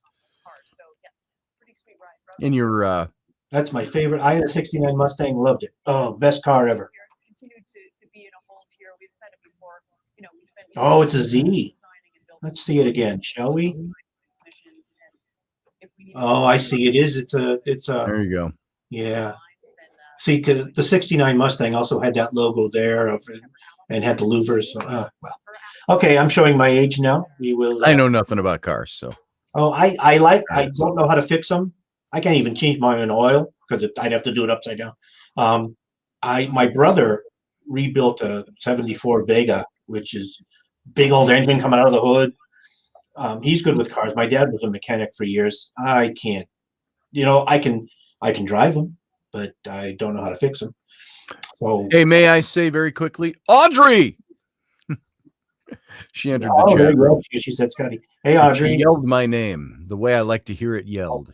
See, now there's Erica is chapter commander from down in Youngstown Way, Boardman, Ohio, and she's a Mustang maniac too. So she actually sold her Mustang, not to me. And Nate from the Zephram Cochran in California.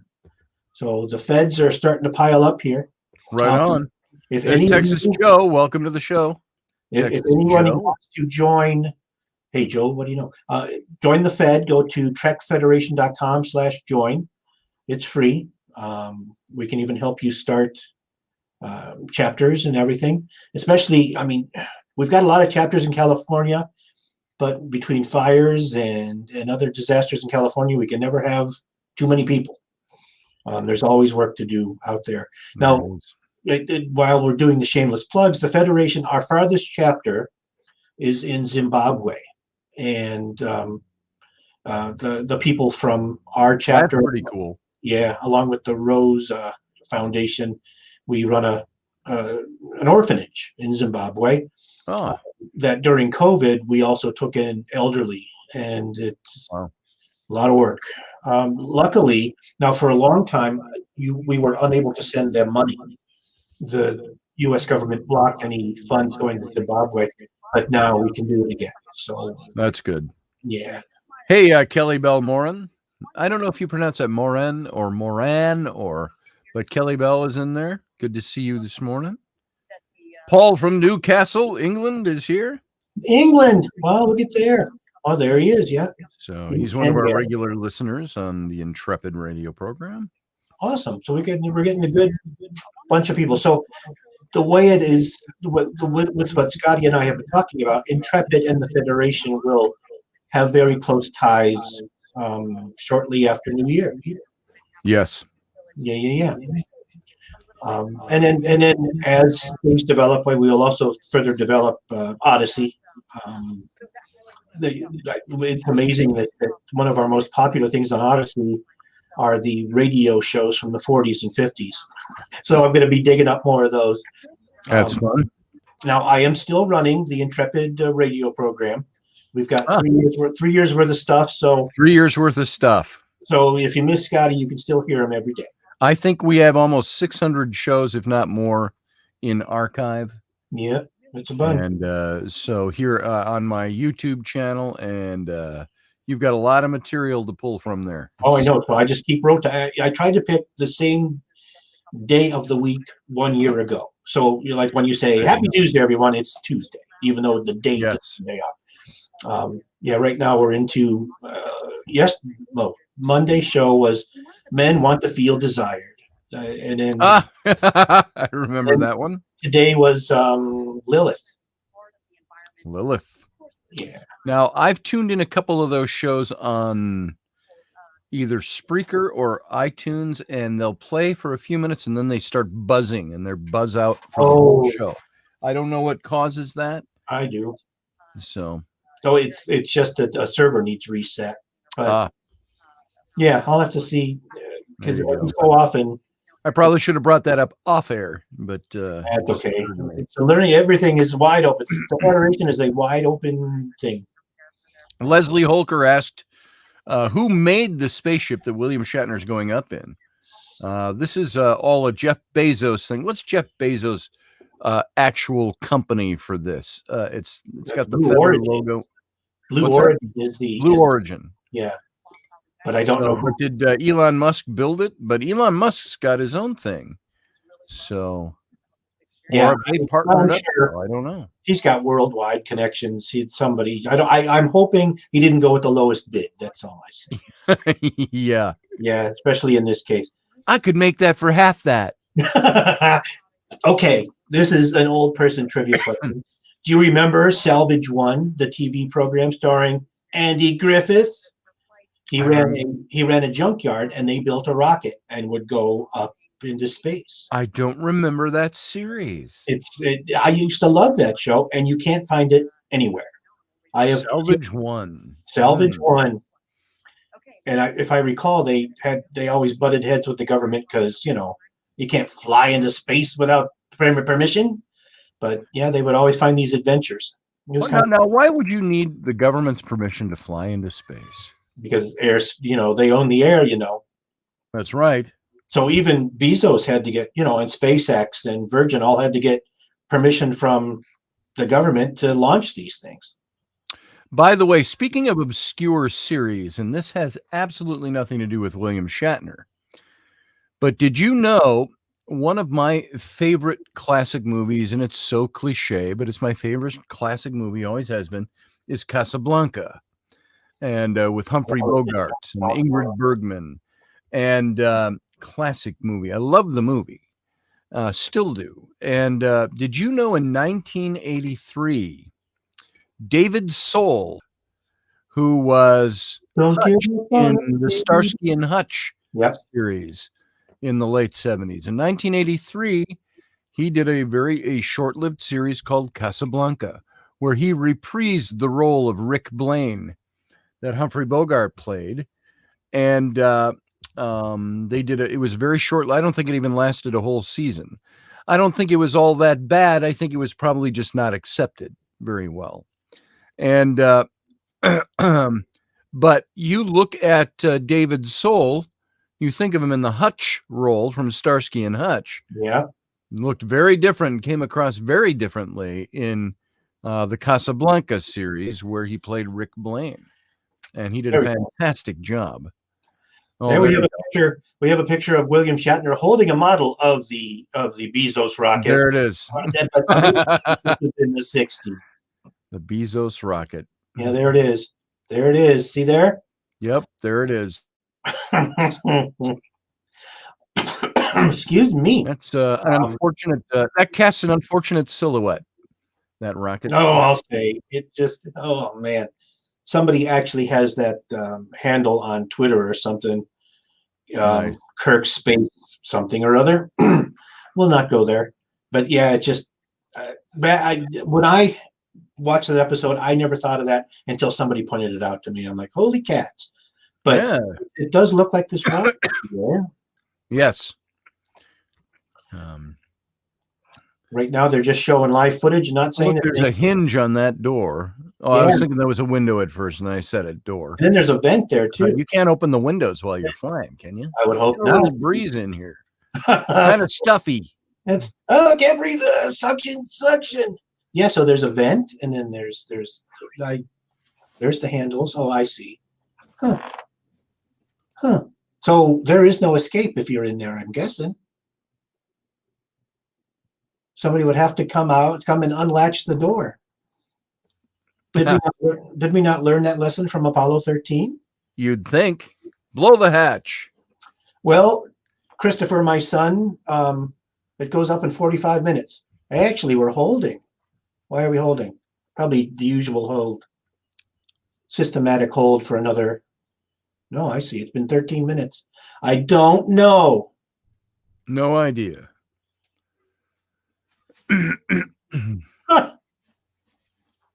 No, it's a feather. You. Oh, brother. No, people in the chat room, you never know. Yes. Thank you, Teresa. Yeah, it's the Amazon logo. No, Audrey that's says the other the guy. Amazon logo looks like it goes to penis too. Oh, you're right. You're right. The smile. You look at what the Jeez. Oh, right. Yeah. You look at the smile with the little. Like I say, everything's an entendre these days. Yeah, cigar. Sometimes it's just a cigar. That's right. So said Freud. I Are they on board the ship yet? don't think so. Well, they're cutting it close too. Yeah. What are we? 45 minutes, but we're on hold for the last 15. So. I know. So I wonder what's up. I think it's a weather hold. I doubt it. Look at the sky. Sky looks beautiful. I wonder if it's wind or if it's a re-entry or what. Are they saying anything? Let's see. This at our launch site one for our second human flight, NS-18. We're at T-minus 45 minutes to go until launch. We continue to be in a brief hold here. Well, if you got some time, we'll continue to watch our beautiful New Shepard rocket as she awaits her astronauts. So the next big event is watching Bill get there, and yeah, what if he does this to the window? Yeah, really. In Star Trek 2, they had to dental floss his fingers together because he couldn't do that. Oh, really? Window, and then he. I can only do it with my left hand. I can't do it with my right for some reason. Puts it up there, and then all of a sudden, it just doesn't want to do it. So he's got to be able to. I was really hoping they would do something Trek-like, yeah, the name or something. But, and of course, this on the glass would indicate it's got a negative connotation to it. Although friendship, it was the death of Spock, so maybe don't do that. Yeah.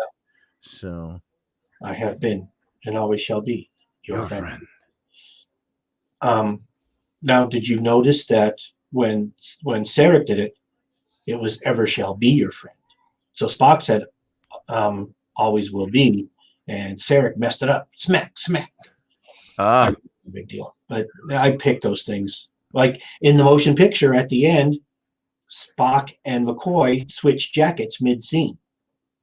One's got the blue stripe, or right. One's got an orange stripe. And then magically they cut back and opposite colors. I didn't know that. When you see it 13 weeks in a row, that's kind of stuff that jumps out at you. I remember watching The Wrath of Khan in the theater when it first came out and absolutely blown away by the new red uniforms that they had. Oh, yeah. And I remember that. It was the music, it was the uniforms, it was the sets, and everything was amazing. So while we're at it, and while we're in the middle of a hold and watching the rocket just sit there, Strange New Worlds. Yes. You posted some pictures of the set of the Enterprise, and it's amazing because it's so reminiscent of the original Enterprise bridge, yet updated with technology. Thank you again, everybody, for joining us live for NS-18, our second human flight here at Blue Origin. Our team is working On the vehicle readiness, we've got a couple of items that we're ticking off here. This is normal in rocket launch land. So why don't we continue to check out New Shepard as she readies for her flight to space and back today. And if I'm not mistaken, New Shepard is named after Alan Shepard, I think. Ah, no, that would make sense. Yeah. So anyway, Wrath of Khan. Yeah. Strange New Worlds we got onto. Yeah, Strange New Worlds. Well, when Pike was on Discovery, everybody just thought that was fantastic, and it was. CBS knows a moneymaker when they see it. Yep. That is going to be a fantastic show, and from what Anson Mount says, it's going to be a lot like the original Trek, because Gene always felt that every episode should end with a happy ending because the future is a happier place. And so that's what Strange New Worlds will do. Or Discovery, it's a serial. It's just ongoing. Right. Strange New Worlds will be episodes. There were story arcs in seasons on Discovery. Right. Yeah, they want to take this back to the, Wagon Train to the Stars was Gene Roddenberry's first tag with the inception of Star Trek. And so they want to get more episodic as opposed to story arcs. Right, because you've got Picard, which is a whole series, a series story, an arc. We've got Picard, we've got Discovery, and well, you can't count Lower Decks, although that is one awesome cartoon. It's fun. It's a lot of fun if you're a Star Trek fan. My son and I were just watching that. I have not seen Prodigy. I don't even know if it's out yet. The Nickelodeon Captain Janeway one. I guess Chakotay is going to be added to the show too. Oh, I saw something about. I don't know much about what they're doing with that. Me neither. Strange New Worlds. I'm really looking forward to that because those of you who are vaguely into the Star Trek lore, if you remember, Captain Pike was the original captain of the Enterprise, and Spock was his science officer. And then the new character Rebecca Romaine plays, number one, was his first officer. And of course, that was filmed as the premiere episode for the pilot episode for Star Trek, which never aired on television because the censors didn't like it. They said it was, amongst other things, it's too cerebral for the public mind. They wanted them to lose the woman first officer because people wouldn't accept that. Right. They wanted them to lose the Vulcan because it reminded people of the devil, and so on and so on. So there were all these things, and they fought for certain things, and that's when Lucille Ball came in, who was owner of Desilu Studios and fought for Star Trek, and they got it back. Only Pike, Jeffrey Hunter playing Christopher Pike. Yeah. He got into, of course, agent. His wife was his agent. Got into squabbles over money, and they dropped him. And then later he was killed, if I remember right, killed in a bus crash or something. Well, and another reason that he passed on Trek is because he played Jesus. That's right. He played Jesus in King of Kings. Yeah. That movie. Good job, too. And he looked like think of the typical European Jesus. Oh, yeah. Blonde, blue eyes. Yeah. Yep. And so he looked the part of all the stereotypical paintings. And do you have any of these Strange New World set pictures on your PC you can slap up real quick? I do. Can I? How can I share screen? I can share my screen. Let me get them. Let me see where I've got them here and call them up. Make sure I don't have. I got all kinds of work stuff is up on my screen right now. Let me call up. Because I can stop my share and then where have I got these? I think I said Pike's Bridge or something like that. Let's see. Do I have them? No, I don't have it under that. Let me just put in a search on my own computer for Bridge. because I saved some pictures.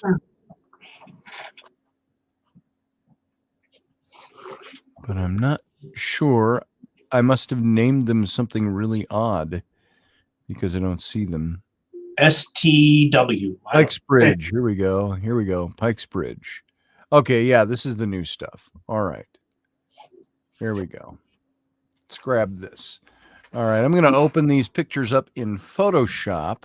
It's going to be the best way to view them here. And boom, boom, boom, boom. There they are. Okay, folks, I'm going to share my screen with you and show off. Now, the thing like Russ just said that I liked about the sets for Strange New Worlds is, remember, Captain Pike takes place before the time of Kirk and Spock on the Enterprise. And so to get too high tech and too high and mighty would have been, of course, we all know technology's gotten better, and so there's going to be upgrades. But I thought that this set paid an incredible homage to the original sets without being built out of just balsa wood and plastic. And there's more tech into them. They've updated the look. So all that to say, I think it's going to be pretty cool. So here we go. I'm going to share my screen with you. Share it. Let's see. Let me click all the right buttons. That and share screen. Boom.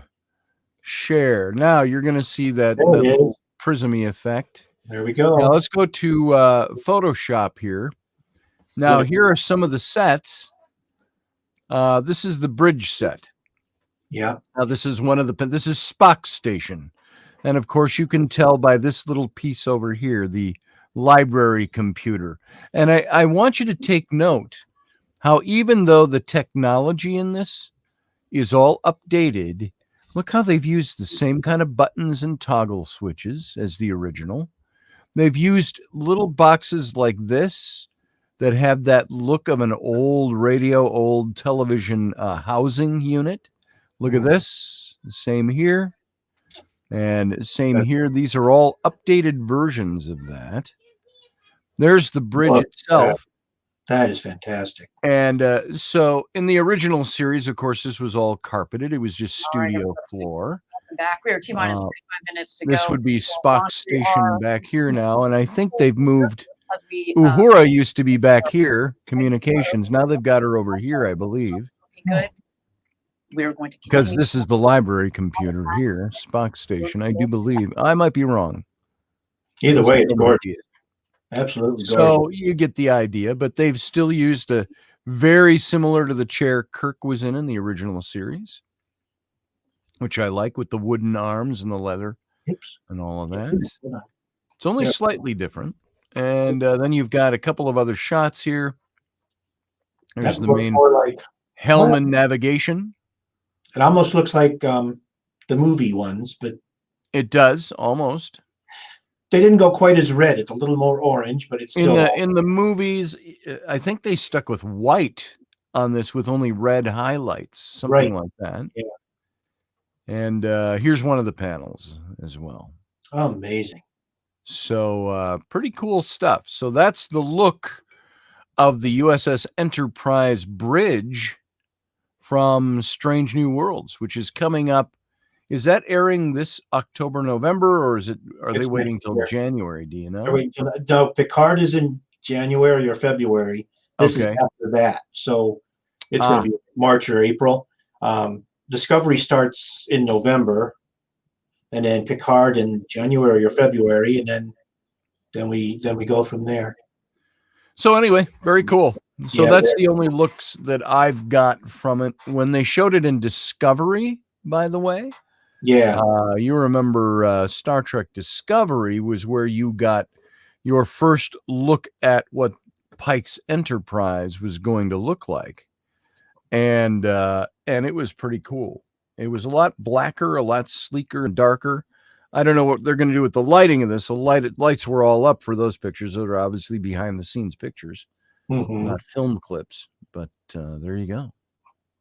Okay, so it is time for more caffeine for me. So all right, Anyway, as you see behind me, I may as well show you around. This is my ready room. That behind me is the status panel of the Enterprise B, which I think is the most gorgeous starship ever made. Enterprise B was the Very best. nice. And there's my uniforms hanging up there. Yes. And that, so this is where I run most of my work, although I may be moving to a bigger office so that we can have conferences and stuff. We do have a conference room, but my office will be able to fit more than just me and two people. Yeah. Yeah. So, lots of stuff, lots of tweaks going on. We are open for tours, and we are going to start doing Star Trek weddings.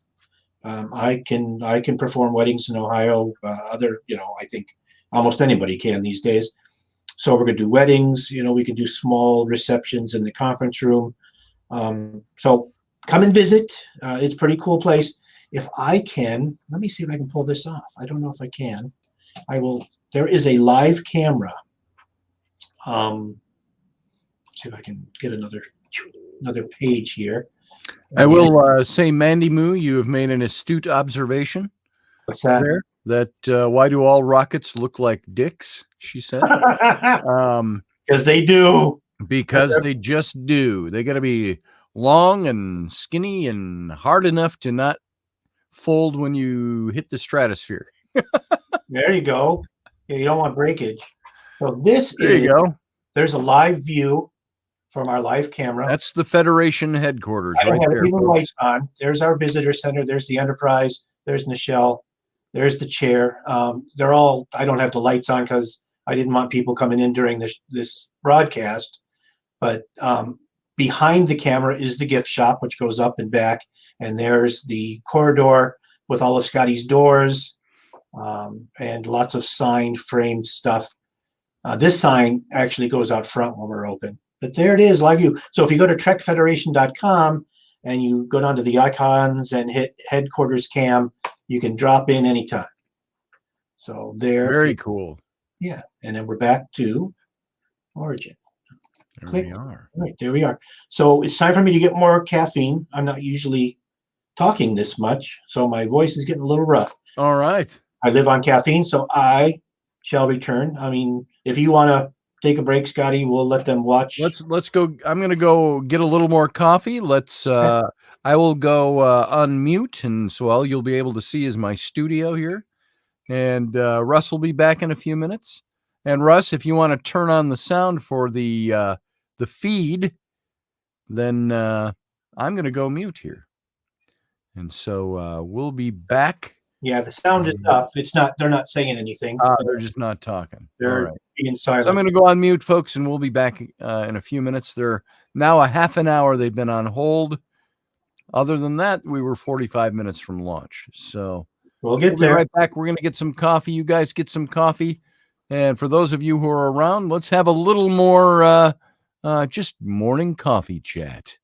Wherever you're from, I see Macabre Menace, Sterling Brew has entered the room, and it's much later in the day there than it is here. So you guys sit tight. I'll be back in a few minutes with some more coffee.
front of the mission control facility there.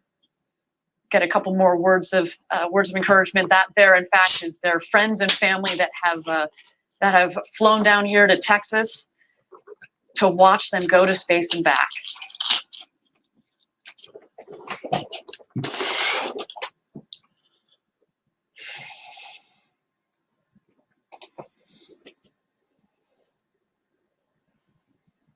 Look at the number on top of that Range Rover. Those are Star Trek font right there, man.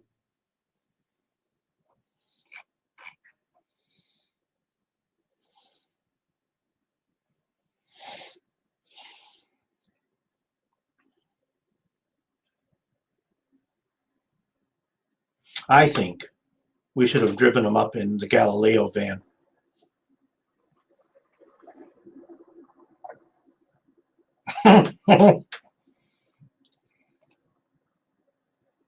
And here they come. They are approaching our mission control center.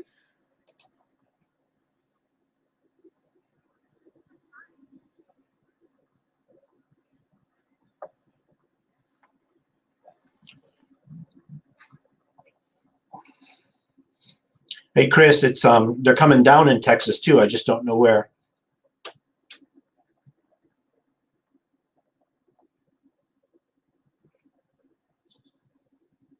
And just on the right there, you can see what we call the barn. That is the facility where we keep our rockets. Of course, we've got the rocket out there on the pad, as well as the second rocket that flew just a couple of weeks ago. That one is dedicated to payload flights.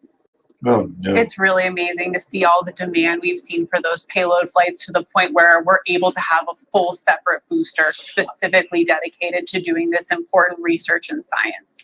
And you know, Jackie, one day we are going to combine those payloads and the astronauts to do some tended payload flights. Just a wonderful opportunity for many scientists and engineers around the world who want to develop their technology. Maybe they don't need to go to orbital space. They just need a couple minutes of beautiful, clean micro-Gs, and that's what they get with these flights on New Shepard. Now you see the two vehicles have taken a left, and they are on their road to space. I did offer to have uniformed Trek people there, and they turned it down. It would have been cool to have us there in uniform. I tell you, from having done the astronaut training just a couple of months ago, so I got to do everything minus get inside of a rocket that was up on the launch tower. But we did all of this because we had to coordinate it, of course. And that the drive out there, there's this interesting mix of adrenaline, because you're basically harnessing and containing your own adrenaline, and you're trying to kind of level it out. But it's also very peaceful, right? It is this 2-mile road that goes out to the launch pad, out to the rocket, and you're there with your thoughts. You know, these 4 astronauts have been thinking about going to space for a long, long time, and this moment is here. Yeah. I have to know what was on the playlist when you drove down the road to space. I know that mine would have an excessive amount of Pitbull. I don't know if that's a little too hype for this experience, but hopefully they're listening to some Rocket Man or something. Yeah, exactly. Rocket Man was definitely on the. They should be listening playlist to William Shatner doing Rocket Man. Now, And- Jackie, once and they Lucy in the Sky. they head out the road to space, there is the ring road that goes around. They're swerving the left launch of pad. center. They're Somebody's going drunk. to go to the north end of the ring road, and they're going to stop and take a photo, take a couple of beautiful photos right before they get back in the Rivians, head back to the base of the launch tower, where they will ascend the tower and stop in the safety shelter first. Yeah, and you can see a good view of that safety shelter right now. That's that white box on top of the launch tower. Go, Bill, go. He needs makeup. You can tell the pensive look they're all taking in the moment, as they should. I can only imagine being in that. I see all smiles from astronaut powers, so that's very exciting. I'm afraid that if I was Shatner, I'd probably need my diaper right about now. Have a good view of that ring Sorry, road guys. now, which is that circular Diet ring Pepsi, surrounding official the drink launch of me. pad, as Ariane mentioned. There you go. They're checking it out. Now, from the training to cruising in your Rivians to the launch to the landing, this really is a once-in-a-lifetime opportunity. If you guys are watching out there and you want to be one of those astronauts on the way to space, really encourage you, visit blueorigin.com and click on Fly to Space. We'd love to see you on that rocket. And Hey, they'd love to see us on that rocket. With you. If you could put in your note that you specifically want to fly with Jackie and Ariane, maybe we'll see what can be done there.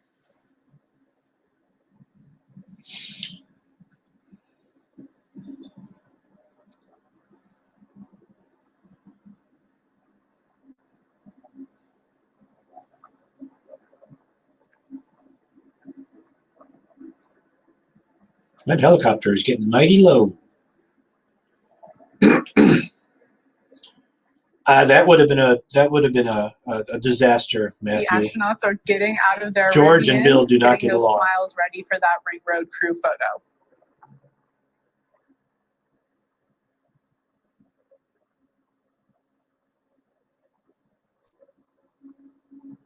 Look at that. Look at that. And Ariane, like you've mentioned, Just a view of him multiple times, walking Space towards Shepherd that is thing. alive at this point. That booster is just waiting for its crew and it's ready to go. Ready to go in 36 minutes. Look at that. Oh, that's fantastic.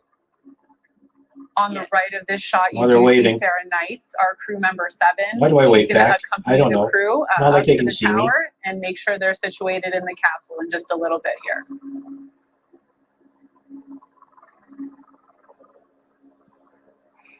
That was a good looking crew. This is amazing. In fact, while we got a moment here, they're going to get back into their Rivians. Why don't we get to know Sarah Knights and our Capcom Kevin Sprogue just a little bit better? We've got a wonderful video to introduce them to you. The entire vision of Blue Origin is we want to democratize space. You don't need to be a NASA astronaut. You don't need to be a trained engineer. We want artists and poets and teachers and scientists to be able to go to space. I think they get up to 3 Gs. Crew number 7 is a position unique to Blue. 2 is I know you're a lucky man, Christopher. There are 6 people. That I don't can have the fly willpower the to stop it. capsule. I got to The stop. 7th person is the crew member 7. This is for real. The other crew member 7 is called Capsule Communicator, and they represent all of mission control and launch operations to the astronauts. It took me a long road to get here. I spent over 20 years as a fighter pilot in the United States Navy. But since I've been 8 years old, I wanted to be in space. Coming here to Blue Origin, it's a realization of a childhood dream of mine. My background is in physics and astronomy. I went into STEM education, was a teacher for many years. And when the position opened up at Blue, I knew that was me. No, it's me. The fact that I'm crew member They just don't know it and the visible point of our entire team. It's such an honor. The asset VSET position is. Crew member 7 is our teacher, part trainer, and part guide. They're embedded with the astronauts. They're truly a member of the crew. They're going to live with you at the astronaut village. They're conduct all of your astronaut training.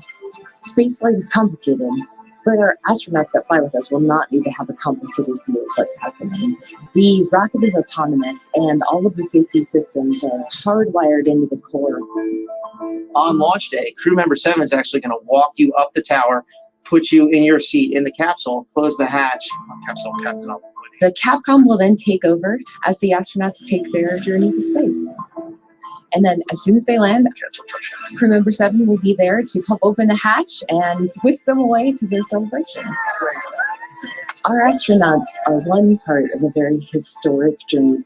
We're trying to build the infrastructure to get millions of people living and working in space. So the people who come here will Do you truly really? be helping us take that first Oh, step. wow. Look at that. Yep, there he is walking up. I can't believe they're making him They walk. are in wonderful hands with Kevin and Sarah. You can say that again. I mean, we're better with coverage than Kevin's CNN. military background, that discipline, the rigor. You've got Sarah with her academic background. She's an incredible teacher. The two of them work together so well. They're very different styles, but they work together so well I can't imagine a better team to be guiding One, our two, astronauts three, through this four. entire experience. 5 flights of, I don't Thank know you how again, many everybody, for steps. joining us live. If you've just joined us, we're at T-minus 33 minutes to go until Now, see, if I launch. were Our second where they are human now, flight. I'd be Our getting out my astronauts inhaler are going, ascending the there's a lot tower of here, as steps. you can see. We've got the great William Shatner. We have our Blue Origin's very own Audrey Powers, as well as our 2 customers, Glenn DeVries and Chris Bosshausen, who are ascending the tower as well. And Joe, it's about they are being 10 greeted, minutes up, a few minutes hosted in up the weightlessness, tower and by, then our come founder, back Jeff down. Bezos. So an half an hour at the incredible, most. Morning for all of them, as well as for us at Blue. Cannot wait. It's the same energy that was that we felt down here There's Scotty. a couple of months ago when we had our first. Here I am. Let me tell you, this doesn't get old. When So I got some spring water, but that took me a little bit of time because I had to. The spring is far away. The spring is a long ways away, and I had to brew my. I was out of coffee, so I had to brew a new French press. Oh, that's terrible. So See, now, what's my advantage? I don't brew this stuff. Yeah, there you go. So they are, Scotty, they are up at the top. I see that. And We're Shatner, back to T-minus 31:51. yeah, and Shatner has not stopped panting out of breath like I would be. Oh, they have to walk up the stairs, huh? Yeah, they had to take the steps. There's no elevator? I was shocked. NASA has elevators. Well, had elevators. I don't I'd be the same way. I gotta go up 6 flights of stairs. Ain't happening. Cheers from my William Shatner mug. Here, I'll show that off one more time. There's my William Shatner mug. Of course. And cheers to Bill. That are joining us. Thank you so much. It is a pleasure. How would you like to be the other 3 members of that crew who get not as much fanfare as William Shatner? I know. Well, I think they're probably excited that they get to be there with them. I think so. But nobody's going to remember that. I was looking to see if they were going to release a patch with all the astronaut names on it, but I have not seen any. There they are. There they all are, going up the stairs. I think Bill's first. He's first. That's the way it should be. As it should be. Captain first. And yes, Matthew Sainsbury, I took a long break there because I had to brew my coffee. Look at there. Now what do they got to do? Don't know. Then there's the oxygen tanks for people that had a hard time getting up there. Everybody grab your oxygen tank. Exactly. Yeah. Oh, they got to change. Oh, they shoe covers come off.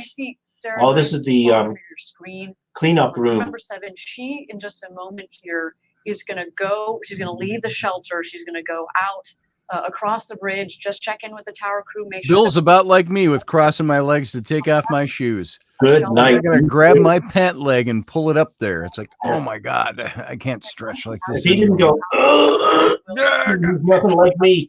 Oh, shoot, on the floor. Matt Finn, just a fake capsule in a remotely flown rocket made for conspiracy. And he is laughing. And he's laughing. So, thank you, Matt Finn. Master Finn, good to see you here this morning. If they really launched and went up, they could see they'll see that the Earth is flat, and then all history goes to hell. Yeah. Flat Earthers. Yeah. Yeah. Yeah, those flat earthers. That's why, nobody's ever been in space because how come every other planet in the solar system is round, but ours is flat? That's weird. Seeing the edge. I don't know. I wonder if Bill Shatner is just like any of us. And, oh, look, they're crossing the bridge now, ringing the bell on the way in. They take their booties off and then walk back outside. Ooh, let's see. What off? They're little rubbers. There he goes. Captain on a bridge. He looks a little worn out already. So, but we give him that. He ain't 30 anymore. No, I wonder what he's tipping his scales at. If he's.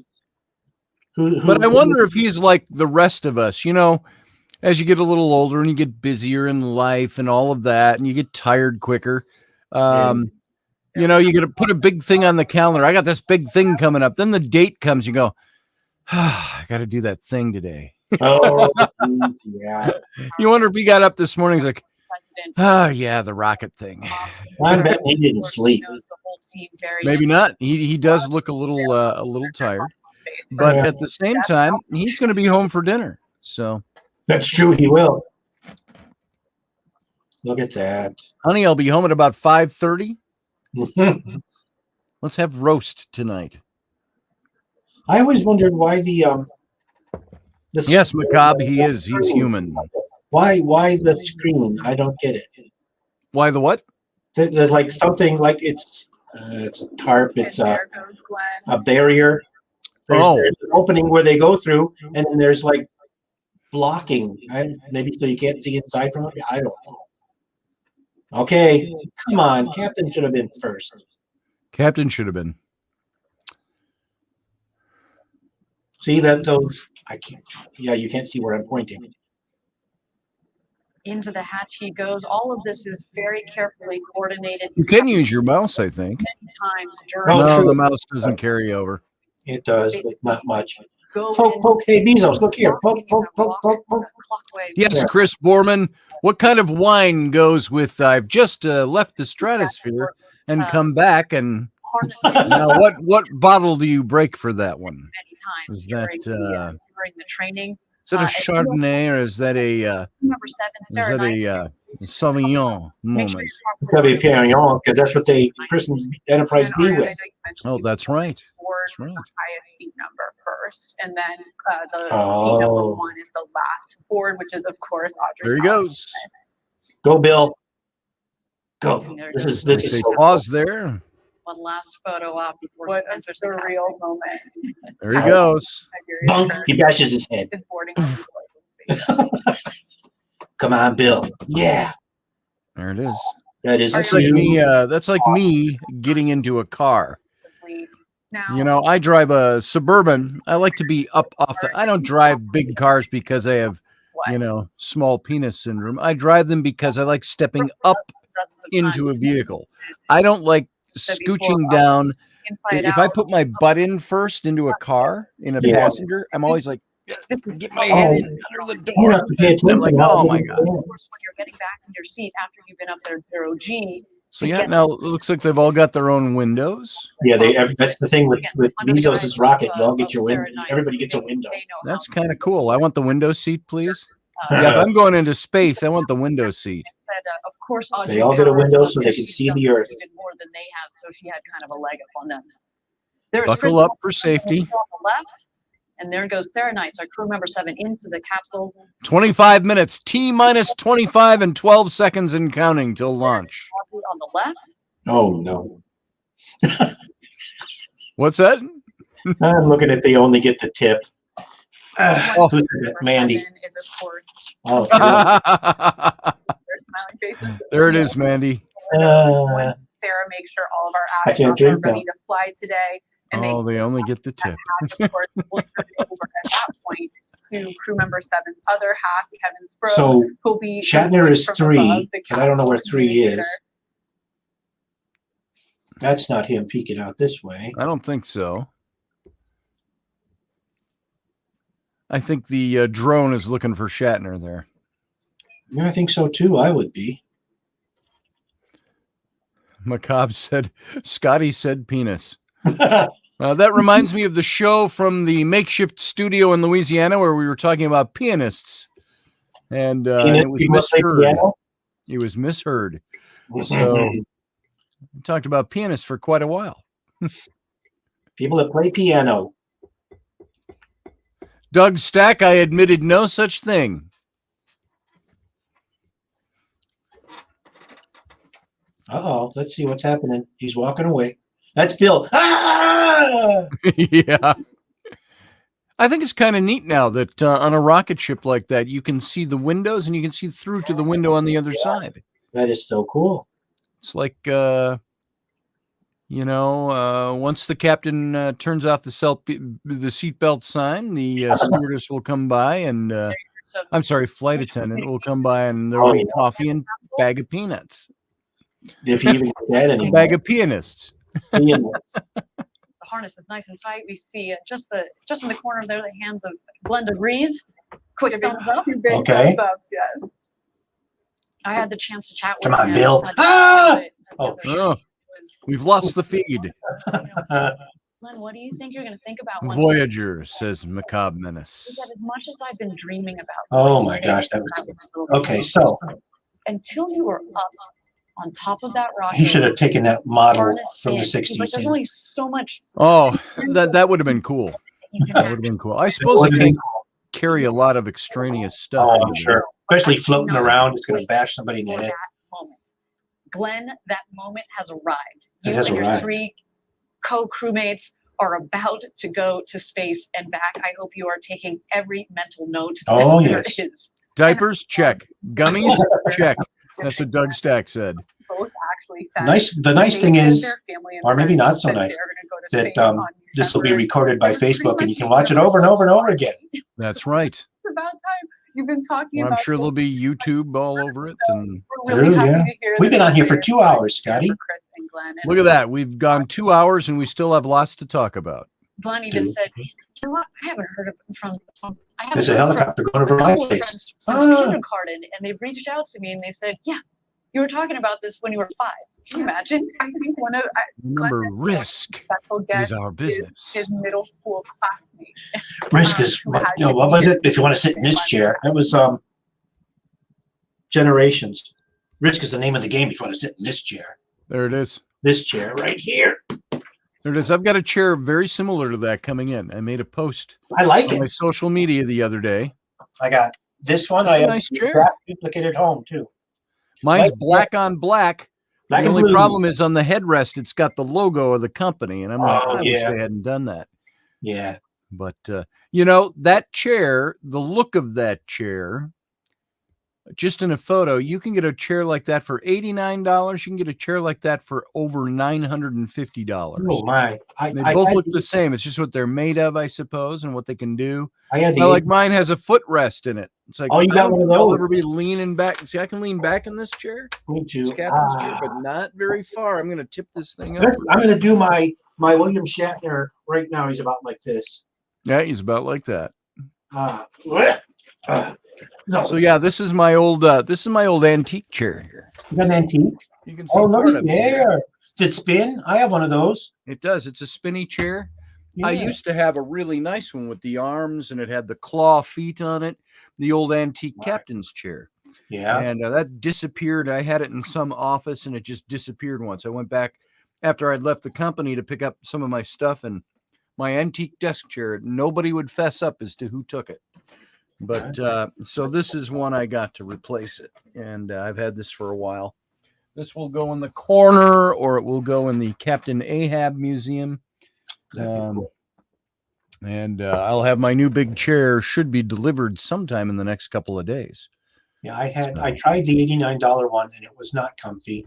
It had to pull out leg footstool thing, but this one was the $129 and it's really comfy. So I bought another one. Robin Wilson says, guys checking their tickets, make sure they're all supposed to be on board. Yeah. They're saying something, but we're not hearing it. I think that's the direct radio between the capsule and Might be. that was Bill. Astronaut Crispy, how do you read? Astronaut Crispy, read you loud and clear. Ready for launch. Astronaut Debris, how do you read? Astronaut Debris, how do you read?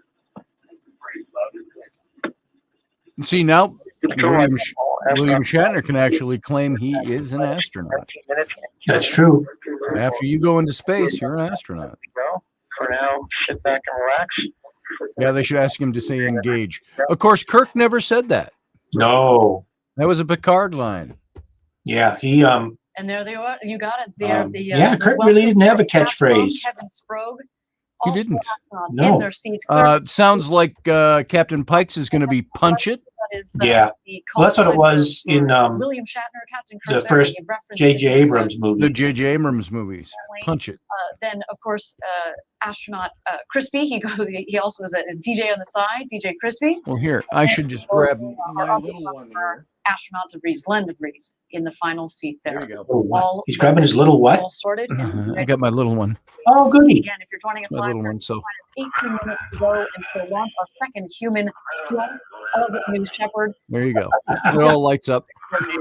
Yeah, I got one just like it. Obviously, our customers, So astronauts. yeah, that's gonna have to. That's gonna Yeah. get mounted up on the wall there again somewhere back there. That's right, because you took it down from the old Why one. don't we toss in I did. Now I put up my big Lord of the Rings picture map, and so Yeah. now I got no room for my my swords and stuff. Oh, yeah. So, What are we at? 17 minutes, 45 seconds. T minus. What does the T stand for in T minus? Time. I think. I think so too. All right. And of course, I do have, for those of you who didn't see it earlier, I do have my communicator is on hand. So it's too bad that we can't raise the capsule on this today. So, I know. Macabre Menace. It's a 3-hour tour. A 3-hour tour. Oh, that's what I'm Yes. coming back. Oh, now there's a little something that sparks a memory. I got Dan Madsen, and I don't know if you've heard this story, but I know I've told it to my radio listeners before. Dan Madsen, back in 1994, Dan Madsen got me a tour of the Star Trek Next Generation sets on the Paramount lot. Yeah. And so we were down there doing business. So we're all dressed up in suits and ties. And at the end of the day, 4 PM, we got into the Paramount backlot and to the Star Trek sets. There's Jeff Bezos. And Hatch. I got to meet Patrick Stewart that day. They were filming in the big hangar that had the underground cave sets in it. They were filming that. They happened to be filming that 2-part episode that aired. I think it was in the last season of Next Generation, where Picard is undercover on a rogue archaeology type of mission with a bunch of rogue alien characters, and it was a 2-parter. So they were filming that episode, and they were down in the caves. And then they took us from the caves to the ship set, the Enterprise sets, but they weren't filming on the sets that day, so they were all open, and we spent an hour and a half getting to just walk around the sets. Gosh.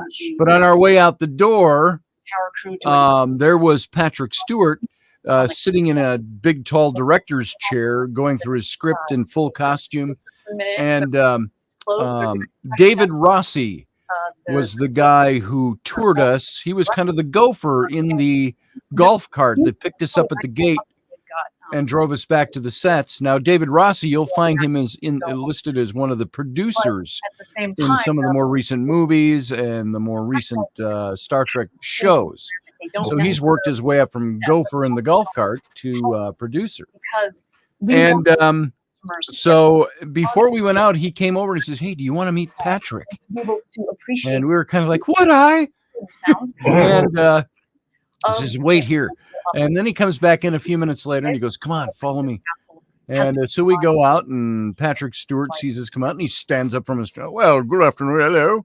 And, it was, so we got to meet, and we got to talk for a few minutes, and shook his hand and so on. And then we went over to the ship sets, and I got to sit in the captain's chair on the Enterprise D. And so we had a great time with that, and nobody was on the sets. So it was pretty cool. And they happened to be the film crew, was working on the engineering room set. And so we didn't see any people in there, but it was all lit up. And so everything that was not a post-production graphic put in to a view screen or something, and there was no sound, so you had the big warp engine that was pulsing, that blue pulsing warp engine. There was no sound like in the show, when it would pulse. And so there was no sound, just the lights. And So we got to go in there and see that, and I had to run down the curved hallway, and stuff like that. I said, I just got to do this, and I had to run down the hallway. And what else did we do? There was sick bay. Got to go stand on the transporter, and walk around the bridge and do all of that stuff. Oh, sorry. I did the one in Las Vegas. It wasn't quite the same. Yeah, that was more partial. Yeah. Now, the only thing in the Enterprise from the Next Generation, that set of the bridge, the only thing that was not complete was they had the view screen section pulled out. And he said the reason that's pulled out is they bring cameras in to film the front-on scenes of the bridge. Oh, yeah. And then they'll pull it back into place when they're shooting toward the view screen. And other than that, it was a complete circle. Now, my understanding was the bridge set on the original series, as at like Fort Ticonderoga, the reconstruction is only like a 2/3 circle of the bridge. And they would just add the view screens later for something. And it was all open on the one side. There's a view screen now. But while we were in a hold, I It's a understand big flat screen TV. Yeah. Has a special message for our astronauts. We're going to special that message. message There's Bill. here in just a moment. Was that Bill? I think so. Right above the blue. For some reason, they got rid of the volume control on that. Go figure. Oh, there it is. Okay. Thanks, and have a good day.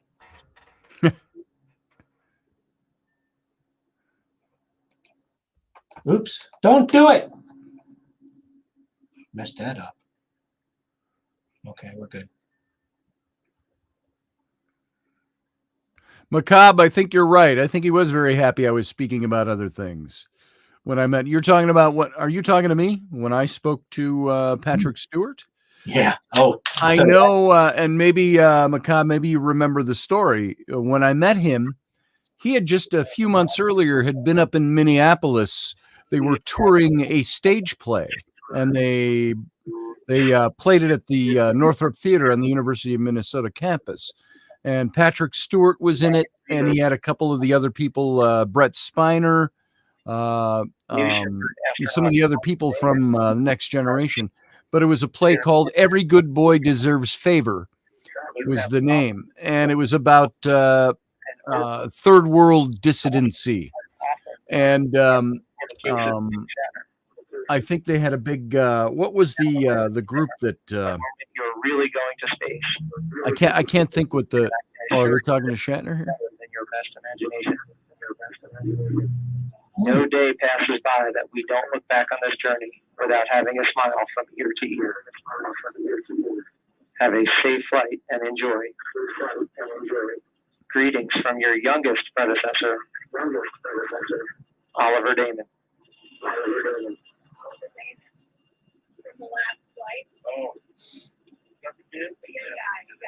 you can hear Bill a little bit. Astronaut, New Shepard astronaut. Teresa says, lift off already. 15 minutes, T-minus 15 minutes, but now they're on almost 5 minutes on a hold here. They're on diaper check. That's going to be it. Take time to enjoy every aspect of this journey, from liftoff to touchdown. Jeff has done a magnificent job of ensuring the smoothest, most memorable ride, and Kevin and Sarah are top-notch instructors. Nice. Becoming part of the Blue Origin family is an honor like none other I have received. Together, let's cross new boundaries and set new records. I will be watching. Yes, Macabre, you've been a friend of mine for a long time. So yeah, you've heard the stories. Godspeed, Audrey, Bill, Glenn, and Chris. Much love, Wally. But as I was saying, when I met Patrick Stewart, I didn't want to be just the typical Star Trek geek and ask him a Star Trek question. So while we're standing there on the back lot on Paramount, and he greeted us and so on, and we got to talking. He says, "Oh, so you're getting a tour of the sets today?" And yes, and I said, "By the way," I said, "your play that you produced and acted in, directed, Every Good Boy Deserves Favor, was just up at the Northrop in Minneapolis." And I said, I had the opportunity to see that. And Patrick Stewart, you should have seen his face. He goes, "Oh, really? He says, you got to see. He says, what did you think? And so I had to do a quick, on the spot critique. And I just said, I found it. I don't remember what I said. Pithy and perspicacious or something. 2 thumbs up I gave it. So we got to talk for a couple of minutes about that. That was pretty cool. So I think some of these people, they really love and enjoy being in Star Trek, like Shatner loves and enjoys it. Oh, sure. He's doing other stuff too. If people ask him about his dogs or ask him about his horses or ask him about his other series and things like that, I think that just lights the fire under him because, Star Trek for them is now, when's the last Star Trek role time that Shatner played Kirk? This was before Boston Legal, before all of that. It was Generations, wasn't it? Yeah, it was. Trying to think of what year that was. Generations. Let's find out. 94. Star Trek Generations. It was that. Yeah, 94-ish. Let's find out. It should be on here. 1994. Yep. I'm not always senile. I'm not always senile, but I play one on TV. I'm not always senile, but when I am, I forget that I am. My son put up a great meme the other day, and I copied him on it, or I shared it. And it says, I have this here. I got to think of the exact verbiage of this thing. Let's see if I can call it up. Because I thought it was so apropos, and I thought he was talking about me when he put it up. Not to brag or anything, but I can forget what I'm doing while I'm doing it. I do that. Oh, it's Bill. There you go. Bill. Say that. It's life changing in its way. Not because of the aerial adventure, but because of the people I'm meeting and talking with. I'm glad to be here. Jeff Bezos' concept to make living and building in space and to make pollution a thing of the past. You know what noble ambitions those are, and somebody has to start it. We're just at the beginning, but how miraculous that beginning is. How extraordinary it is. Oh, he's been up those stairs before, I think. Yep. There's this mystique of being in space and that much closer to the stars, being weightless. I shall be entranced by the view of space. I want to look at that orb and appreciate its beauty and its tenacity is sustaining this life of ours, which allows us to look with awe and wonder at the miracle of space.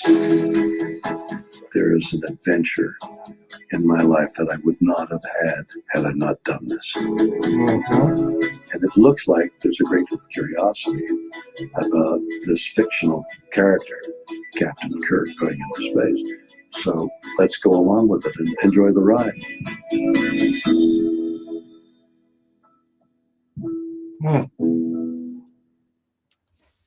It turns out William Shatner is everything you'd hope for and more. We are just so honored to be able to have the opportunity to send this man to space at the age of 90, no less. Remarkable. He will become the oldest person to have ever flown in space. And I know, Jackie, somewhere out there, Leonard Nimoy is smiling. All right, we're just at T-minus 15. That's a nice sentiment. Macabre Menace says, how much did Bill pay or put out for this adventure? We were talking about that earlier, Sterling. And I rather think that he didn't pay a dime. Right. I think Jeff wanted him on board this flight and invited him, paid his way. That's my guess. Yep. Might even be paying him. This is great PR for Bezos. Oh, yeah. So the business side of what we're looking at here. And of course, that's what this is all about. Commercial space flying. It's all about making money. And 4 times so far I've counted, they've done their commercial about book your flight. So yep. And you figure with this whole thing with Shatner, you've got millions of people that would not have even bothered to watching this right now. They wouldn't even know what's going on. Some people. It's a 3-hour-long infomercial, but it's so fantastic to see Bill going up and represent all of it. And I'm thinking, Field Guy says over here, he says, That's exactly it. Bill got paid, not that he paid. Um, I think it's cool. I got no problem with that. I got no problem with business. I got no problem with Bezos making money on this. If you've got the money to create something like this, you better damn well be able to make some money on it. Oh, yeah. So I'm okay with that. And I'm okay with William Shatner being used for PR for this. And he's That's okay with probably it the too. biggest coup in advertising marketing history. Is getting the captain of the Enterprise on board your commercial space flight. I know. I would pay him to ride in our Galileo van. Yeah. Because it's William Shatner. Yep. Yeah, Chris Borman, his payment is produce commercials or product commercials and promote future business. Hell yeah. Heck yeah. And so this, besides for this 3-hour live feed infomercial, this is going to be news for quite a while. He's going to get a lot. It will. He's going to get a lot of return on his investment here. So Yes. however much money he had to pay, I mean, he's still in the loss category. He hasn't made a cent on this, but this is his key to turning this into a moneymaker. Yep. Robin Wilson says 2 reasons. It's space flight history and it's Star Trek history. Absolutely. I agree with you, Robin. Yep. This is fantastic stuff. Will they be releasing video of inside the capsule during the trip? Texas Joe, I don't know for sure. I would imagine they're going to show something. The last one where Bezos went up himself, they tried to show some in capsule video once they were in 0G, and the signal didn't work so well. But they fixed that. Of course. Yeah. Can you hear me now? That's right. But then once they got back down, then they could stream the recorded stuff. Yeah. Hook the Trekkies, says Field Guy, and then it's done. Pretty much it. There are more Trek fans than publicly let known that they are Trek fans. So this is going to catch a whole lot more people than just outwardly Trekkers like us. Yeah. Oh, really? Elderberry says Bezos liked Captain Kirk also. So next, got to invite Bezos, probably like the rest of us, probably grew up watching Star Trek. Yeah, why else would you do something like this? Matthew Sainsbury says, I'm sorry Leonard isn't here with him. Ain't it the truth? That would have been interesting. Could you imagine both of them going up at the same time? Oh, my. So, that would have been interesting. That would have been fantastic. So. What would have been cool?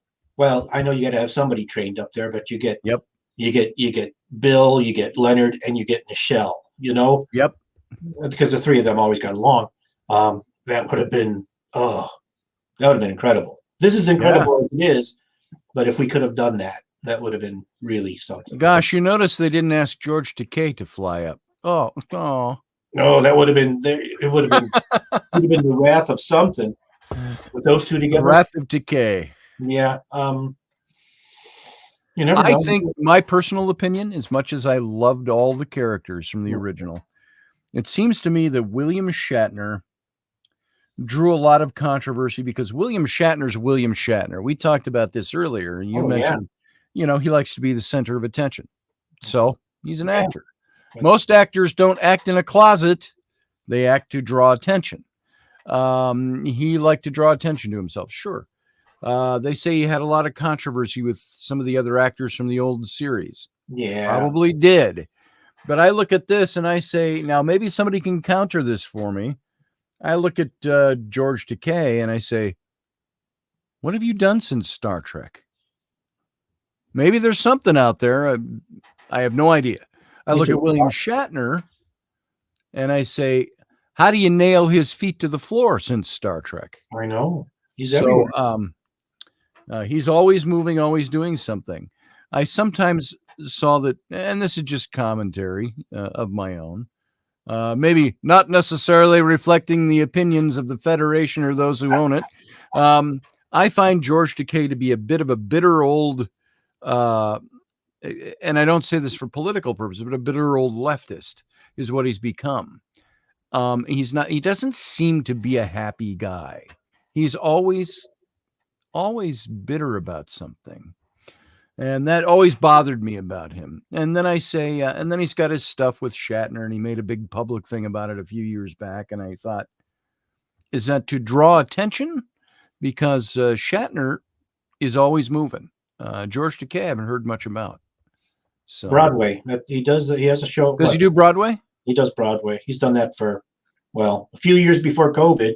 I guess he'll be going back to it. He does. Yeah, he did some Disney voices. Like voice characters, yeah. I remember that. He was in Mulan. Mulan, yeah. The animated. He was the father. And I said, oh, that's George Takei. Yeah, so, I mean, in Bill's case, I mean, you look at anybody that's competing for jobs, you know, Bill was more dynamic than most, and that's why he got the attention. I mean, it doesn't mean that George wasn't a great actor, because he is. George is a good actor. Dynamic as Bill, and so that's why Bill got the attention, because of his dynamisms, whatever. So, and that's the thing is, you know, and sometimes, and most people are like that, where they'll say, oh, you know, they'll have a grudge because somebody's just better at something.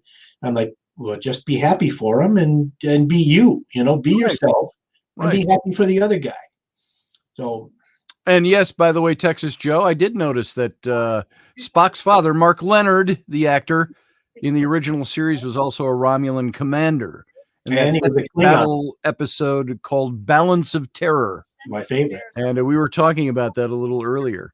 Yeah. And my first exposure to Mark Leonard was in the old series, Here Come the Brides. You remember that? Oh, gosh, yeah.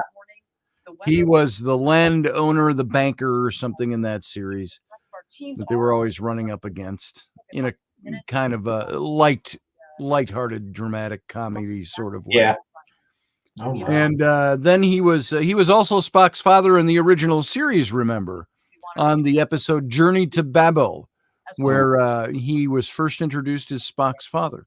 That was after Balance of Terror, though, I do believe. Yeah, because his first appearance was Romulan, then he became Spock's father, and then in Star Trek the Motion Picture, he was the lead Klingon. That's right. This is what rocket launches and Larroquette, is it John Larroquette? He was a John Larroquette was stupid Klingon. That was Night Court. He was in Night Court. Yeah, he played a Klingon in one. I do not deserve to live. I do not deserve to live. Okay, we're down to 14 and a half. This is it, the big moment. There you go. If there's no other holds, 14 minutes, 22 seconds. So speaking of Larroquette, they're doing a new Night Court. He's back on that. Really? I haven't seen him in years, so yeah. I was curious. So the new Night Court will have him as his old self. Okay, let's see what's happening here as we enter 14 minutes. And the capsule will continue on over that Kármán line into space. The final frontier. At this point, full of crew who are unbuckled, floating around and getting their 3 to 4 minutes of microgravity while they're having a great time. 3 to 4 minutes of microgravity. That's enough for me. The booster is headed back down to Earth. So those wedge fins at the top of it's kind of like a roller coaster ride. On its way back. And then as the booster continues down, we will put out those drag brakes. The booster is coming down hot at this point, very fast. Those coming down hot. Significantly down as we there you go, Mandy Moo in Australia. The booster will be coming down hot. So she's an Aussie, huh? She's an Aussie. CGI, it is real. She does a lot of travel around Australia on her own, and she's into minerals and ancient origins, and she does a lot of research down there. I'd love to go on a trip with her out into the outback. And have you been down there at all, ever, in all of your travels? Big main parachutes, and then just before. Have you been there in any of your? I have never been to Australia before. They do kick up a bit of dirt out in West Texas, and she added and hard. Those Aussies, they just coming down hot and hard. Back down here in the West Texas desert. And as a reminder, hey, David Luby, sharing our sentiments. Live long and prosper, Shat. full customer operations. See, there's We another have commercial. Tested this flight profile and vetted it across several flights over the last several years. We had 15. Pretty much, Robert V. Decided Robert V says, well, we sure do know we are primitive when you have to have perfect weather to launch a rocket. In the future, just turn on the windshield wipers. Yep. Pretty much. Yep. Stretch the vehicle to make sure that it was a robust. That's right, Manny Moo. Australia is locked down. You can't even travel to Australia right now. Nope, you're right. And isn't it? It's illegal to go out, I think, isn't it? I think so. From Andrew Lake, who joined us on the show. Now, on conversely, All right, I heard that T-minus 11 minutes. the U.S.-Canadian border opens up next month. Oh, that's good. In the Yeah. capsule, About time. we see Audrey I've got a friend in England, Great Britain, who from outside London, who was flying, I think today, leaving for Calgary, and she has to be in. They have to be in quarantine for, I think, a minimum of 10 days. 10 days, yeah. But you know what's interesting about that? If you have enough money, you can buy your way out of quarantine in 4 days. My goodness. So now, interesting. There's quarantine to make sure you're not sick and you don't spread a disease, supposedly, yet you can buy your way out of quarantine if you pay enough money. That stinks. So it's almost tomorrow in Australia. Oh, I think it is tomorrow, isn't it? No, it'd be about where Mandy is. I think it's 11:39 p.m., if I'm not Here mistaken. we are just about 14 hours ahead. 10 minutes until launch with our astronauts and especially our customers, Glenn and Chris, on board. There's really no way to fully understand how they're feeling in this moment without being on there. But we do know someone who has experienced this and can share a little bit about that. Our first customer, Oliver Damon, 18 years old, the youngest person ever. 12:39. She's 13 hours ahead. No. 15 hours ahead. Right. So it is tomorrow. It's tomorrow. Yep, it is tomorrow. Have been given this chance for Blue. So this is like time travel talking to Mandy. When I talk to her online, it's like time travel. Yeah, I've got What's tomorrow like? Australia. I'm like, hey, is tomorrow a decent day or should I sleep in? It's dark outside and I'll be able to see the rocket. Oh, will she be able to see the rocket? I have no idea. There's inside the capsule. Oh, no. That's a previous one. 9 minutes and 50 seconds left till takeoff. Pretty cool. What I've just been through, I've Wow. been dreaming about all my life. Let's hope that many more people can do this, because this experience, They won't be able to land the rocket. it's so amazing. Yeah, it doesn't land. It just kind of comes down whether you want it to or not. Yeah. Oliver's perspective for someone so young is just amazing. I'm so encouraged by this next generation. I actually So did we like will the be part with where you he all the said way he's through waiting the for this his whole life. He's substantially up into me, so I'm still a little bit anti-gravity space, and we'll be here until Shatner comes out of that rocket and smiles and waves. There you go. This is kind of fun. I haven't done a live commentary on something for a long time. I think we did one. This is pretty historic. Elections back in 2000. The Bush Gore election. We did some live commentary during that. Yeah, I have Not never you done and me. this. It's pretty cool stuff. Look at there. Hey, it's Captain Saru right there. And There he is. Yeah. Booster commence the terminal count. Wearing their masks to not Half infect minutes. I'm going to the take this chance astronauts.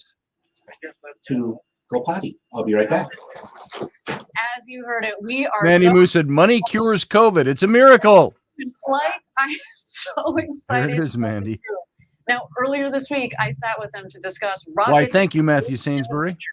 Let's get to know our crew a little bit better. All right, guys, you're just a couple of days at this point from going to space. Anybody excited? Yeah, A little bit. Something, just a little bit. You are. I am excited for you guys. I'm Glenn and Chris in particular. You have bought these tickets to go to space. Why? The ticket is for the view. The ticket is to really get that understanding of what What does a ticket cost on a flight like this? Feel like we're part of One this of these flights. I mean, and I know it's not. civilization that You can't find, work to do to make Earth was $3 million. Today, it's only 22,000. we're gonna get from from that if view, you buy your ticket before midnight tonight. making the world a better place. And frankly, I think being able to do that is something that can not just be great for those of us who have the privilege of being able to do this now, but will fuel this industry. It will allow us to have as many people as possible on the planet see that, and everybody benefit from the things that are coming to come out of space and space technology. Yeah, I mean, this is, for me, Of course, Mandy, it's night there, even though you had the auroras on both the north and south poles. It's daylight here. Era, right? So 60 years of space exploration was the domain of governments. You had to be a space superpower to send highly trained astronauts into space. I think Russ may have left his mic on. Amazing that this is happening. I think in about 60 years, we'll Hearing look some back sounds coming from the Federation headquarters there. for the human race to go to space. Fantastic. And Audrey, we both have talked about going to space for such a long time. What do you want to do with this experience? Well, to inspire I others? can't wait to get back to everybody at Blue and have them pepper me with questions. The folks who designed this vehicle and tested this vehicle and just haven't asked me everything they want to know. Hey, Louis Boyce. There and No, Shat does not look 90 years old. He's He doing look- all right. You look 63, just like this. See, yeah, he looks 61, 63. Most people who are 90, they're usually kind of a little older, a little more frail. Shatner does not come across as frail. He does walk like he's an older guy, his footing maybe isn't as secure as it was when he was 30. Might want to be space explorers Just one like day. mine at 60. I don't walk the same. Seriously, the truth of the matter is this whole Blue Origin thing is based on the idea of building industry above the earth and taking that pollution out of this planet, out of the immediate planet, putting it up there. That's got to be the future of the earth, and the earth is dependent on that and the youth. So the two work hand in hand. It's very important that the young people know that up there is the future and to work towards that. And once it's up in weightlessness, they'll weigh the same as everybody else. Thank you all. Yeah, that's right. for coming on the David show. Luby says, will William Shatner do a shoulder roll during 3 minutes of weightlessness? That would be cool. Maybe that's the only way he can do that anymore. I know I couldn't do a shoulder roll at 61. So, Great well, I can do a shoulder roll right now. It just take me 3 days to recover. Well, we And- are and just some- under and one of those arm T-minus casts 5 that make minutes you go like until this. liftoff, so That's right. That's right. getting real. Things are getting really, really 4.5 minutes love coming about up. that video. I got knocked down by something not long ago. Was it one of my kids? I was bending over picking something up, and the 6-year-old took a flying leap off of the sofa arm onto my back, which is pretty normal for my kids, but caught me off balance. I was bent over picking up something off the floor. Knocked me over on my side. I rolled, but I did a shoulder roll. And in my head, I felt very ninja-like. I felt very Captain Kirk doing a shoulder roll, but I'm sure on film that would have been a totally different interpretation. And I think that's just something really. I did jump up and say, "Ha you said, Yeah. inspiring others. Don't try this at home, folks." Exactly. All right. So again, T-minus 3 minutes and 50 seconds to go until launch. What's coming up shortly here? So at T-minus 2 minutes, Yeah, Shatner's we send the breakfast. show over to New Shepard. Only a time McCobb says, "Did Rainey kick my ass?" 2 minutes. No, he was a small child.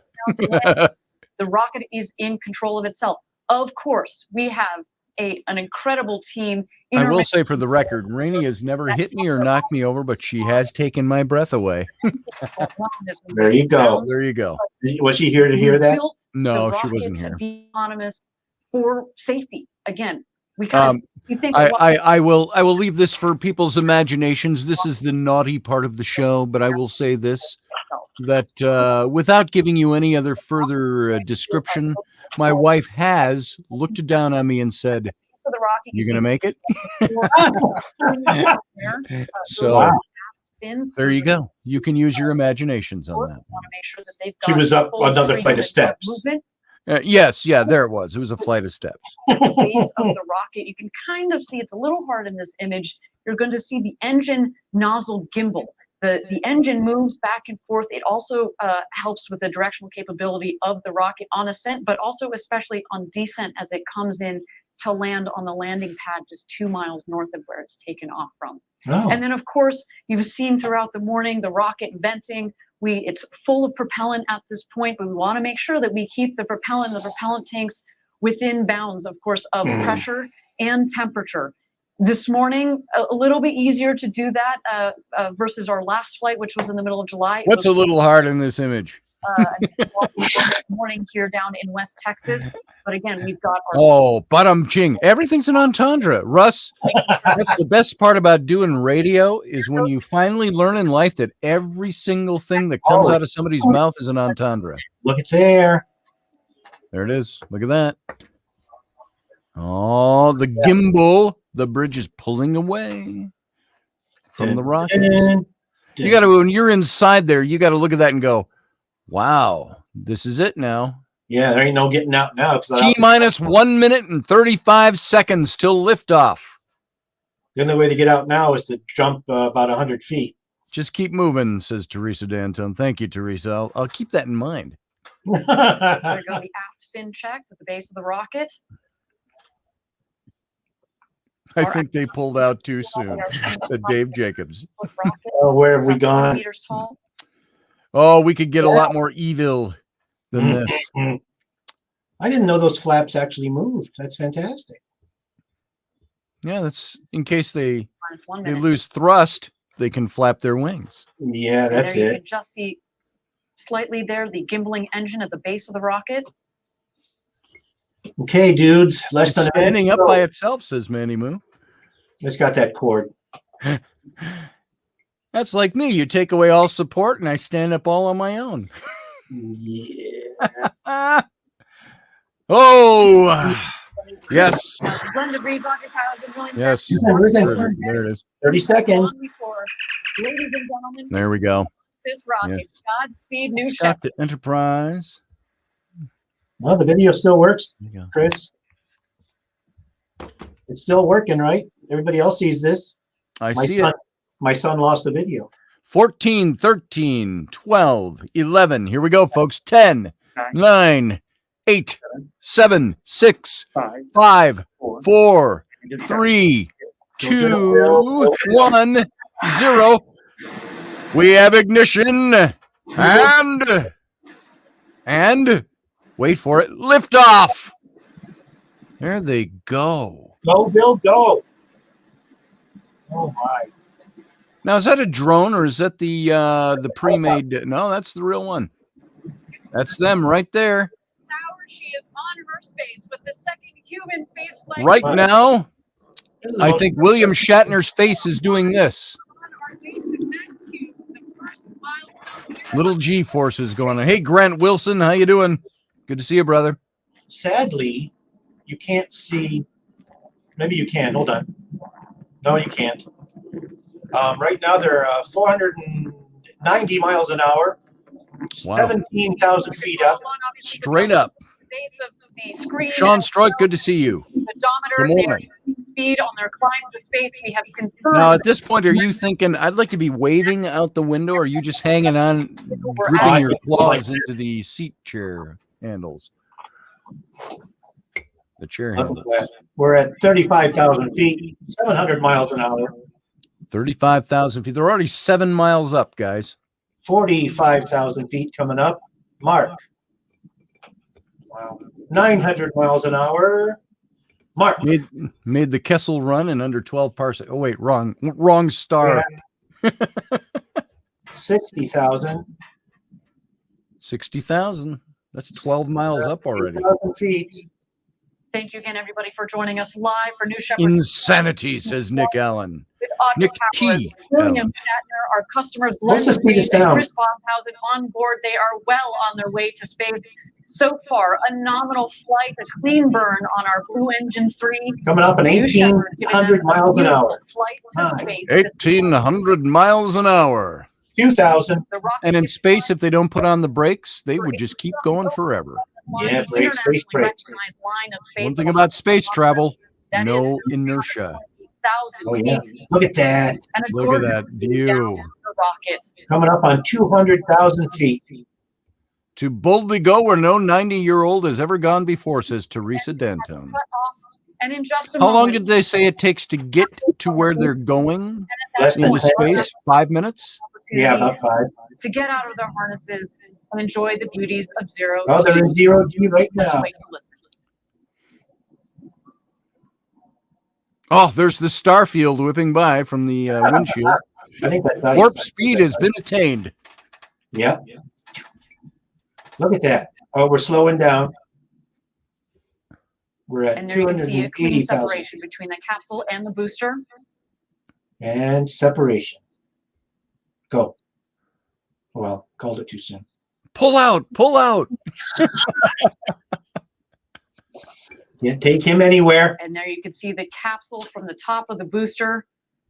Oh, isn't that so They good? are continuing their ascent over the Kármán line. You'll know when they hit apogee when the speed hits 0. Oh, that makes sense. And there they are, over 328,000 feet, over 100 kilometers. Welcome to space.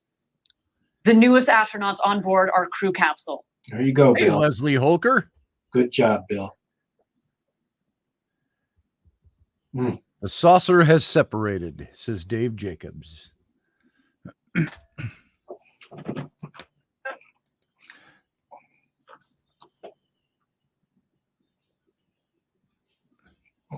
Tom Perez, we're sorry. And there they are. They have You have to watch the replay. just about hit their apogee Yep. Plink. at about Now they're coming back. 351,000 feet. You know, there's a point in And what we life where I hit my apogee and I come to full stop. They're having I was the 28. time of their lives. They're already coming back down at 400 miles an hour. They're already descending. Is that the parachute up above them? That's Or the is that the booster falling off of the... booster falling. That's the kind of booster I like. I think. Hey, Jessica Manro. Sure is quiet in there. Yeah, I wish we could get some video from inside the capsule. I know. Macabre Menace. No curvature? Not to make anybody nervous, but Yeah. the speed and altitude has not changed. Oh. What is their speed and altitude right now? Thank you again, everybody, for joining us live from West Texas. 388 so far, miles an a nominal hour, flight for our second crew and crew. 341,000 feet.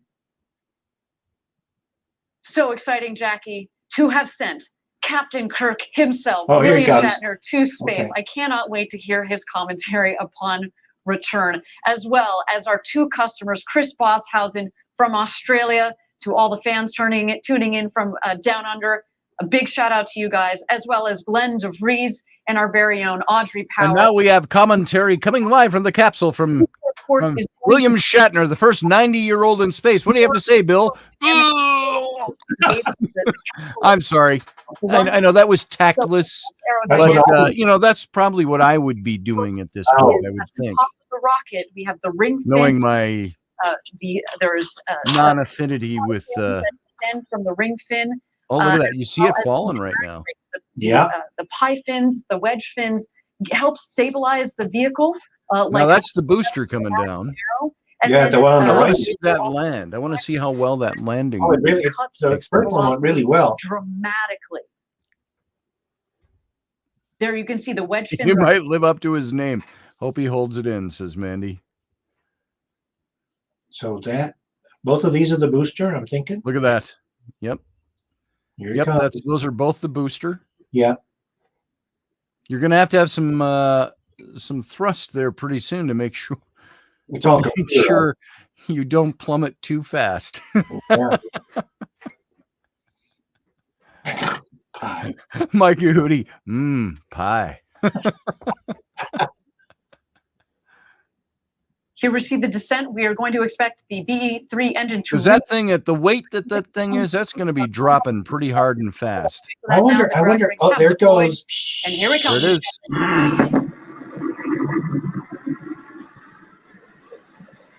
My gosh. That's crazy. Is that the live shot? Yeah. That's live. Look at that. And touchdown. Look at that. They landed right back on the launch pad. That vehicle provided a Well, it's 2 beautiful miles away. landing space for our second It's the landing human pad. crew. Close. Oh, the landing pad. Okay. Every time we do this live down here in Texas, the sonic Audrey, that would be amazing, wouldn't it? drive brakes are folding back in, as have the wedge fins. Just looks like you could fuel her up and go again. What do you think, Jackie? David Jacobs says next they should shoot It's still Parrot Top into space Talk about a rumble. And not bring him back. Beautiful sight and leave him. there in the West Texas desert. But of course, the show is not over. The capsule is descending. 10,000 We feet. are waiting for first the drone. On strike. Good to see you here. Thanks for coming in, man. Doctor's We'll be back in guide 2 parachutes. minutes. They will subsequently be followed. That's by right. The main parachutes that will first. Oh, yeah, the read parachute and then just fully pews. inflate. Yeah. And There it is. parachutes. Those are baby parachutes. See, I look at that and I go, at the velocity that thing is falling, I go, what? You only got 3 little parachutes? You would think there wouldn't be one big. Oh, there you go. There it is. There it is. They didn't know me. Oh, wait a minute. That was the backup parachutes. That's got to be a little nerve wracking. Okay, we're going to send out the backup shoots now. Why? What happened to the first ones? The first ones are just slow. Yeah, that just slows them down. Yeah, Grant, this is cool. It's pretty amazing. And it was Shatner. And it was Shatner. Your hero and mine. They're talking up there. I see Scott Allen in the room. Scott Allen, are you in the I room? saw him earlier. Good to see you, Scott Allen. There. Now, Shat was above the word blue, I thought, I on thought the capsule. So, I don't The see him windows later. are still clean. Look at that. Wow. That's him talking. Look at that thing. Coming down, look at that. Smooth as silk. 600. And here comes our crew back into the desert. Newest astronauts 596, 97, 98, and 99. I think she's going to cry. I think she is too. Okay, thrusters. Get ready for Look the at that, big. look at that. Thrusters are going to have to hit. Oh, they're coming down. I think Real the quick. chute maybe is supposed to stop. No, boom. And the capsule. And Welcome capsule back, is down. newest astronauts. That's Audrey fantastic. Powers, William Shatner, our customers, Glenn DeVries, They're moving around in there. Schlosshausen. What a day for you. Welcome back. First time I drove, I thought that was the way I pulled into the garage. And just get what they experienced up there this morning. What a clean and beautiful flight from the rocket for our astronauts. Macabre, I enjoyed this with you as well. Thanks for being here, brother. Loved hearing that audio of them. Sterling Brew, about Macabre how Menace. experience was for them, and I can't wait to hear their stories. Well, Hit hard, may have fractured a pelvis. It's like nothing. It's at 13 miles an hour. It wasn't too bad. Don't say that, Texas Joe. I've got an artificial hip, so I'm sensitive to that. You've hit a sensitive spot with me. I'm offended. So you guys in Texas, were you able to see the rocket go up or anything? So Anybody actually see it in the sky the operation today? recovery of our astronauts from the crew I mean, capsule Texas is a big will be area, on the ground but- at the landing site to follow the action in just a bit. Dave Jacobs, what did I miss? He says, no, wrong, Scotty. That was a ways back.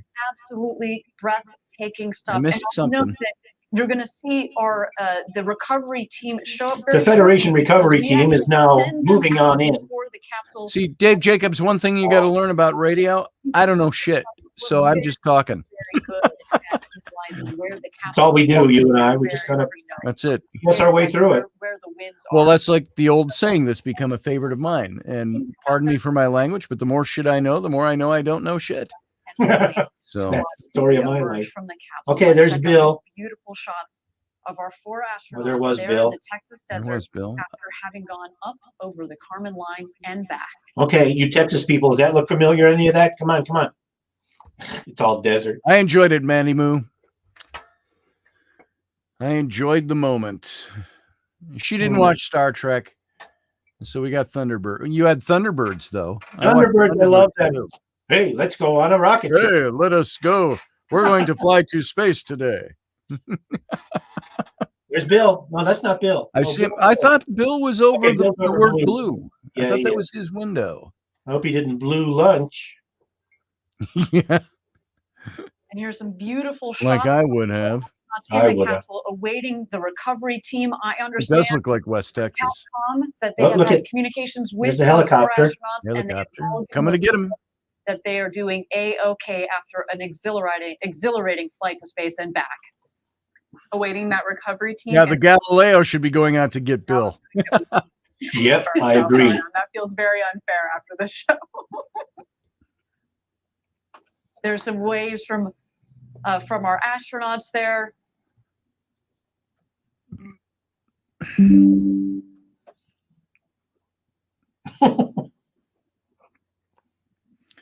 Scott, Mike Yehudi. Scotty, do you know what Kirk's favorite pie is? I Pecan! With this flight, and coming to get them is the recovery crew. It's Stucci riding out to get Bill. That's right. Yeah, all those guys could have done that. Is Stucci in the room? I hadn't seen him. I hadn't either, so I wasn't sure. What? Oh.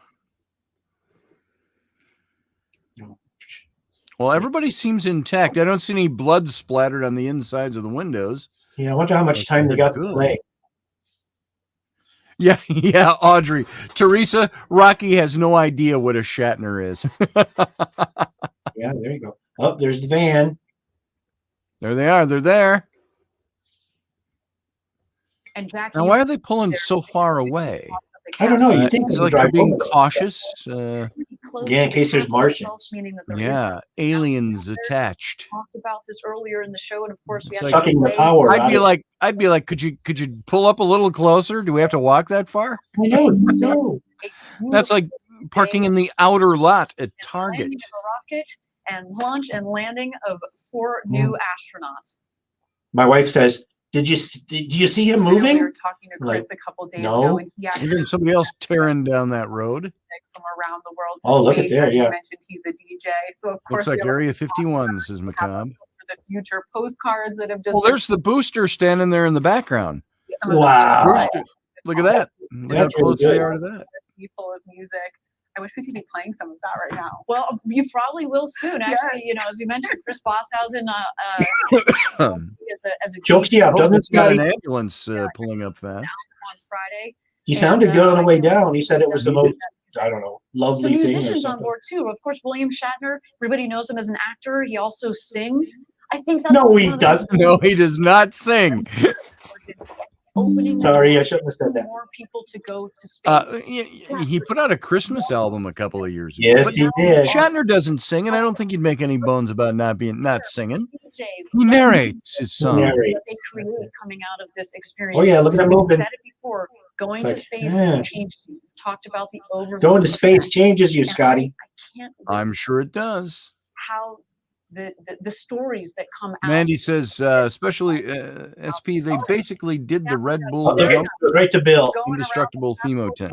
thumbs up from each of Yeah, our that's pretty much it, Mandy. What are you doing? Dude, what are you doing? You have to disconnect that stuff so what they don't.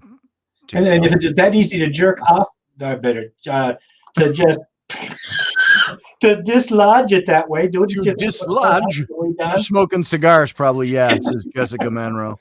I mean, gee. Oh, got to get the ceremonial one step. Yeah, there is a step there. It's a doozy, though. Where's the band? Share somebody on Yeah, there. yeah, the van is 500 yards away. You thought the stairway was killing you, Bill. Play the pipes. Yeah. Come on. What in the wow?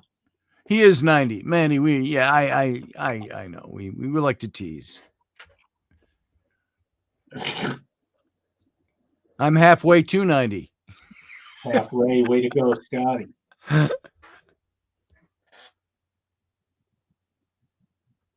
I don't know. It's pretty dusty. It does. So I wonder if Bezos owns all of that. I bet you he does owns all of that land. Why are you pulling on that? That stairway looks like the back stoop to an old house I lived in. It's separated from the building. You know, that looks like a tent. You could probably camp out in that thing. I bet. Thank you again, everybody, for joining us live from West Texas, where we have just completed our second human flight of the New Shepard vehicle. Our crew on board, the great William Shatner, now who has become the oldest person to have ever flown to space at the right age of 90 years old. Yeah. Very own Audrey Powers, as well as our two customers, Glenn DeVries and Chris Oh, they're Bob. anchoring it down. Recovery crew Oh, is that what they're doing? about to open the hatch. So the wind doesn't catch it and tip it over? I don't know what. Look at the big microphone. What do you got to say? I do have the big boom mic. Oh, there's his window. That's got to be Shatner. That's Has he got Shatner. a cigar in his mouth? I don't. That's I what it don't looked know. like in Maybe. the silhouette.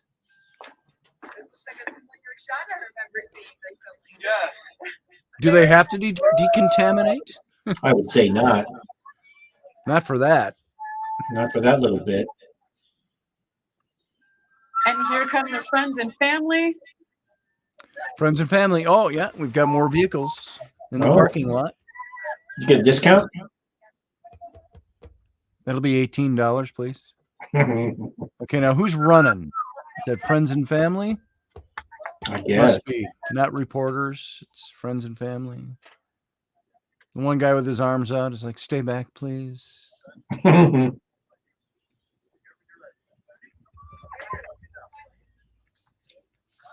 Well, Oh, open her sure, up. ride, yeah. All right, open her up. Just like in Wrath of Khan. Wrath of Khan. Open her up. Okay, open her up.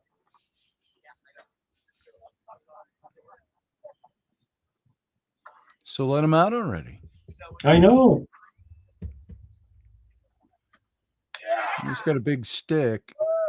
I know. What's he doing? Raking around it or something? I thought it almost looks like he's using his leverage. He's gonna what's he gonna tip up the left side or something? It goes up and in. More cars. The white truck pulling up in the background. That's the Ooh. reporter who got there late. Damn it! They're already down. Oh man, am I late? Can we go up still? Oh, sorry.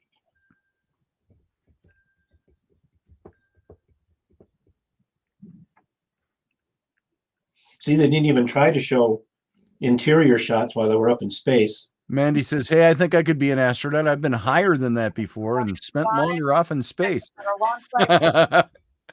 Our second human space flight crew has gone to space and back up over the Kármán line, just over 351,000 feet. We're awaiting Jeff Bezos, who is now opening the Got hatch. a rocket in my pocket. Stay off the juice, boy. Go, man, go. But not like a yo-yo. Let's see. Shatner emerges, says, take me to your leader. Where's the beer? Where's the beer? Hey, no, where are we? Are there alien women here? Now, we were talking about wine earlier. What wine goes with a post space flight? But I would say, beer. Beer goes with Yeah, I this would say beer. It's a quickie. You're up and down. Like I said, he'll be home for dinner. Yeah. Okay, there's the co-worker. There's her. I don't know her name. I don't either. Nobody's going to know anybody else's name except Bill. There he is. Bill, he got a hat on. The great William Shatner. Give me a hug. Bill. Is that Jeff? Yeah, he's Jeff Our hugging him. customer, Chris Boshausen, the first full Australian citizen to go to What's with space the hat? and back. And The Glenn. full Australian citizen. I didn't know he was that guy was Australian. Spock. Was it Spock or the other guy? I don't know. Do you get Of to course, keep- I saw a meme this morning. Shatner represents the first Jews in space. Na, na, na, na, na, na, na, da, na, na, na, na, da, na, na, na, na, na. standing up. That's a good thing. Not only is it different than what you thought, it's so different. You know what the impression I had that I never expected is you're shooting up. And this new sky. Come here. I want one. Oh, they got champagne. They don't want wine. They want champagne. I want to hear this. Here. You want a little of this? Oh.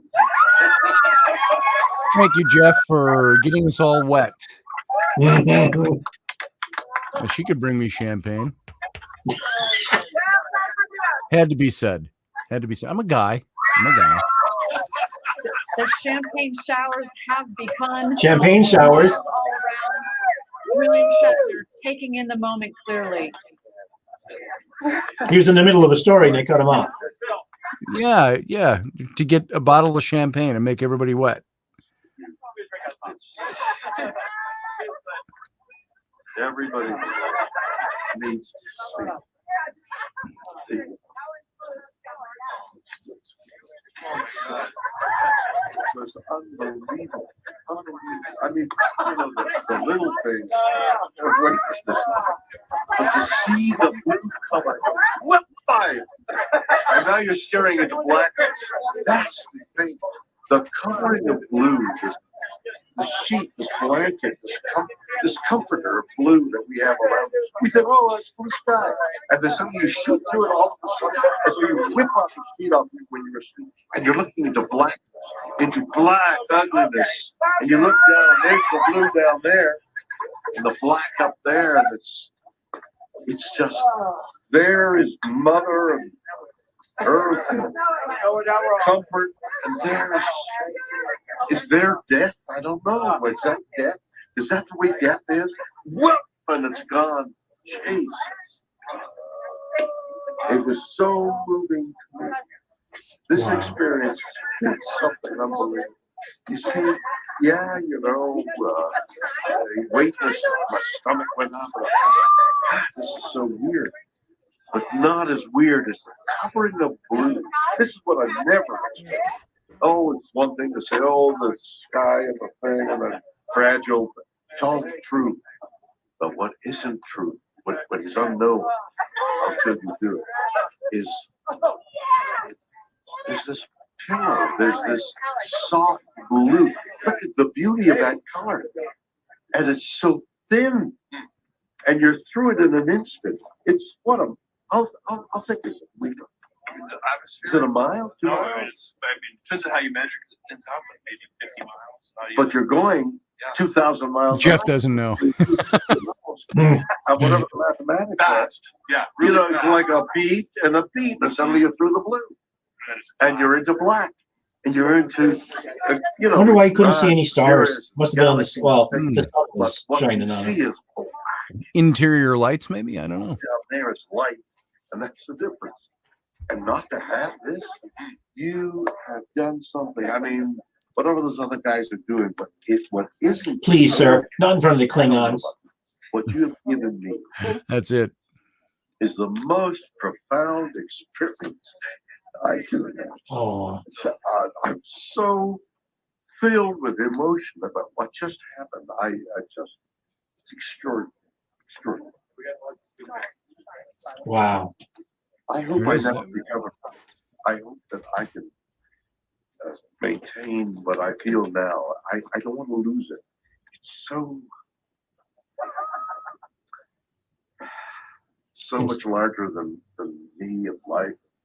And it hasn't got anything to do with the little green planet, the blue orb, and it has nothing to do with that. It has to do with the enormity and the quickness and the suddenness of life and death and the oh my God. Wow. So beautiful. Beautiful, yes, beautiful in its way, but no, I mean your words. Oh my words. It's just amazing. I don't know. I can't even begin to. Do they not have tissues in space? What I would love not. to communicate as much as possible. The jeopardy, the moment you see how the vulnerability. How tiny. This air, which is keeping us alive. Yeah, that's got to be pretty profound. It's a sliver. It's immeasurably small when you think in terms of the universe. It's negative. This air. Mars doesn't. Nothing. I mean, this is. And wait. What is it? That's entire life. It's so big. To journey. That's another. So quickly, 50 miles. You're again. The moment this is life, and it's in an instant. You go, wow, that's that. That's amazing. That's amazing. Wow. I am overwhelmed. I had no idea. You know, we were talking earlier before going, well, you know, it's different. Yeah. And yet, whatever that phrase is you have, that you have a different view of things. It doesn't begin to explain, to describe what for me. I mean, everybody's going. But, and this is now the commercial, everybody, it would be so important for everybody to have that experience through one means or another. I mean, maybe you could put it on 3D and wear the goggles and have that experience. I mean, that certainly is a. There you go, Lawrence Fraser Bennett. Exactly. But what you need also. Just an actor in fake space, and he goes up for the first time, and look at the reaction. One delay after another delay. We're lying there. How do I feel? I'm thinking, a little jittery here. And when they move the page, oh, there's something in the engine. They found an anomaly in the engine. They found an anomaly in the engine. We're going to hold a little longer. We're going to hold a little longer. And I feel this. See you, Matthew Sainsbury. Thanks for being here. The biome inside, and I'm thinking, okay, I'm thinking I'm a little another delay. I'm a little more nervous, and then the thing starts. By the way, the simulation is they have to be. It's only a simulation. Everything else is much more. Doesn't capture the and besides which the jeopardy. Bang! This thing hits. You go, oh, you know, that wasn't anything like the simulation. The G-forces. And you're studying, what's going to happen to me? Am I going to be able to survive the G-forces? You feel that? Am I going to survive it? Yeah. And then I think, good Lord, that just getting up the bloody gantry was enough. Oh my God, what an experience. Nothing. It looked like you had a motor. Yeah, he's buzzing all right, Lawrence. That's exactly what you're seeing there. You're seeing Shatner's about as buzzed as probably any of us would be. So, but you're also embattled inside. I think Bezos looks like Picard. At least his hair. A little bit there. A little bit. From behind, maybe. Maybe from behind. From on top. Wow. Remember that conversation we had? Thank you again, everybody, for joining us live. Our There it second is. Shepherd And you think when Shatner was born, made it the home. automobile We just was heard pretty some much wonderful new. words from William Shatner. Yeah.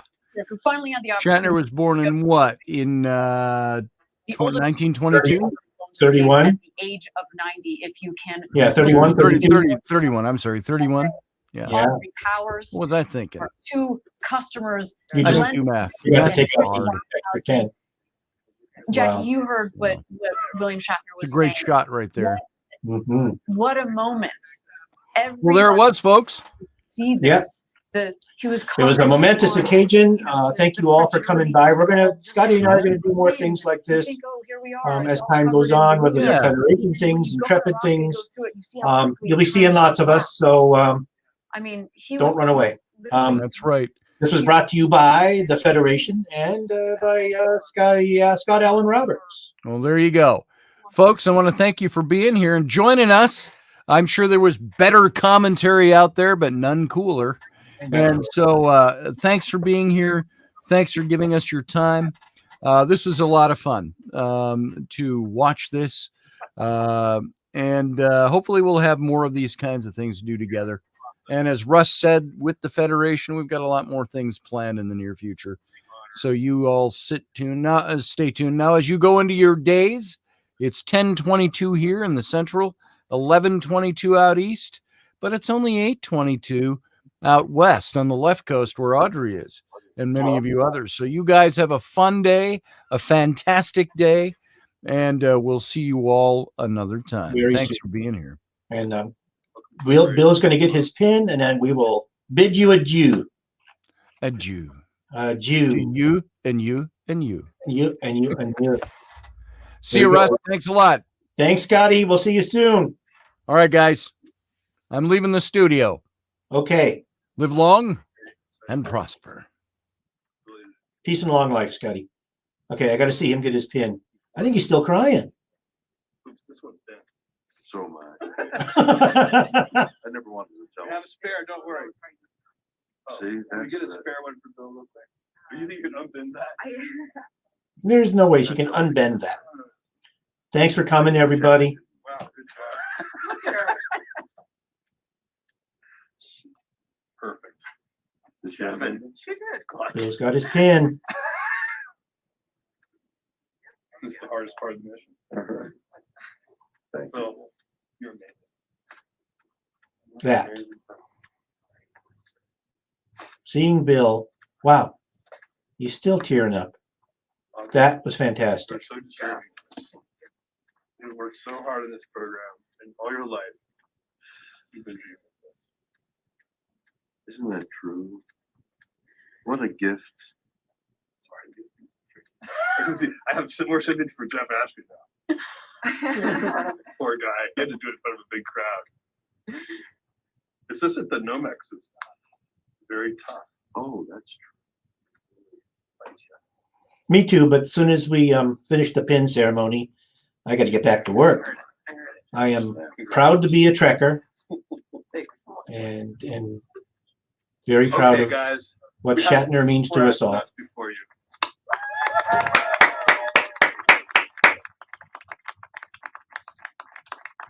That was absolutely. Thanks for tuning in, everybody. We will see you all very soon with more exciting stuff from Scotty and me. Thanks so much for everything. If you need anything from me or the Federation, just look us up. Of course, a special thank you. Thank you all to very much. South and Glenn, our customers. We look forward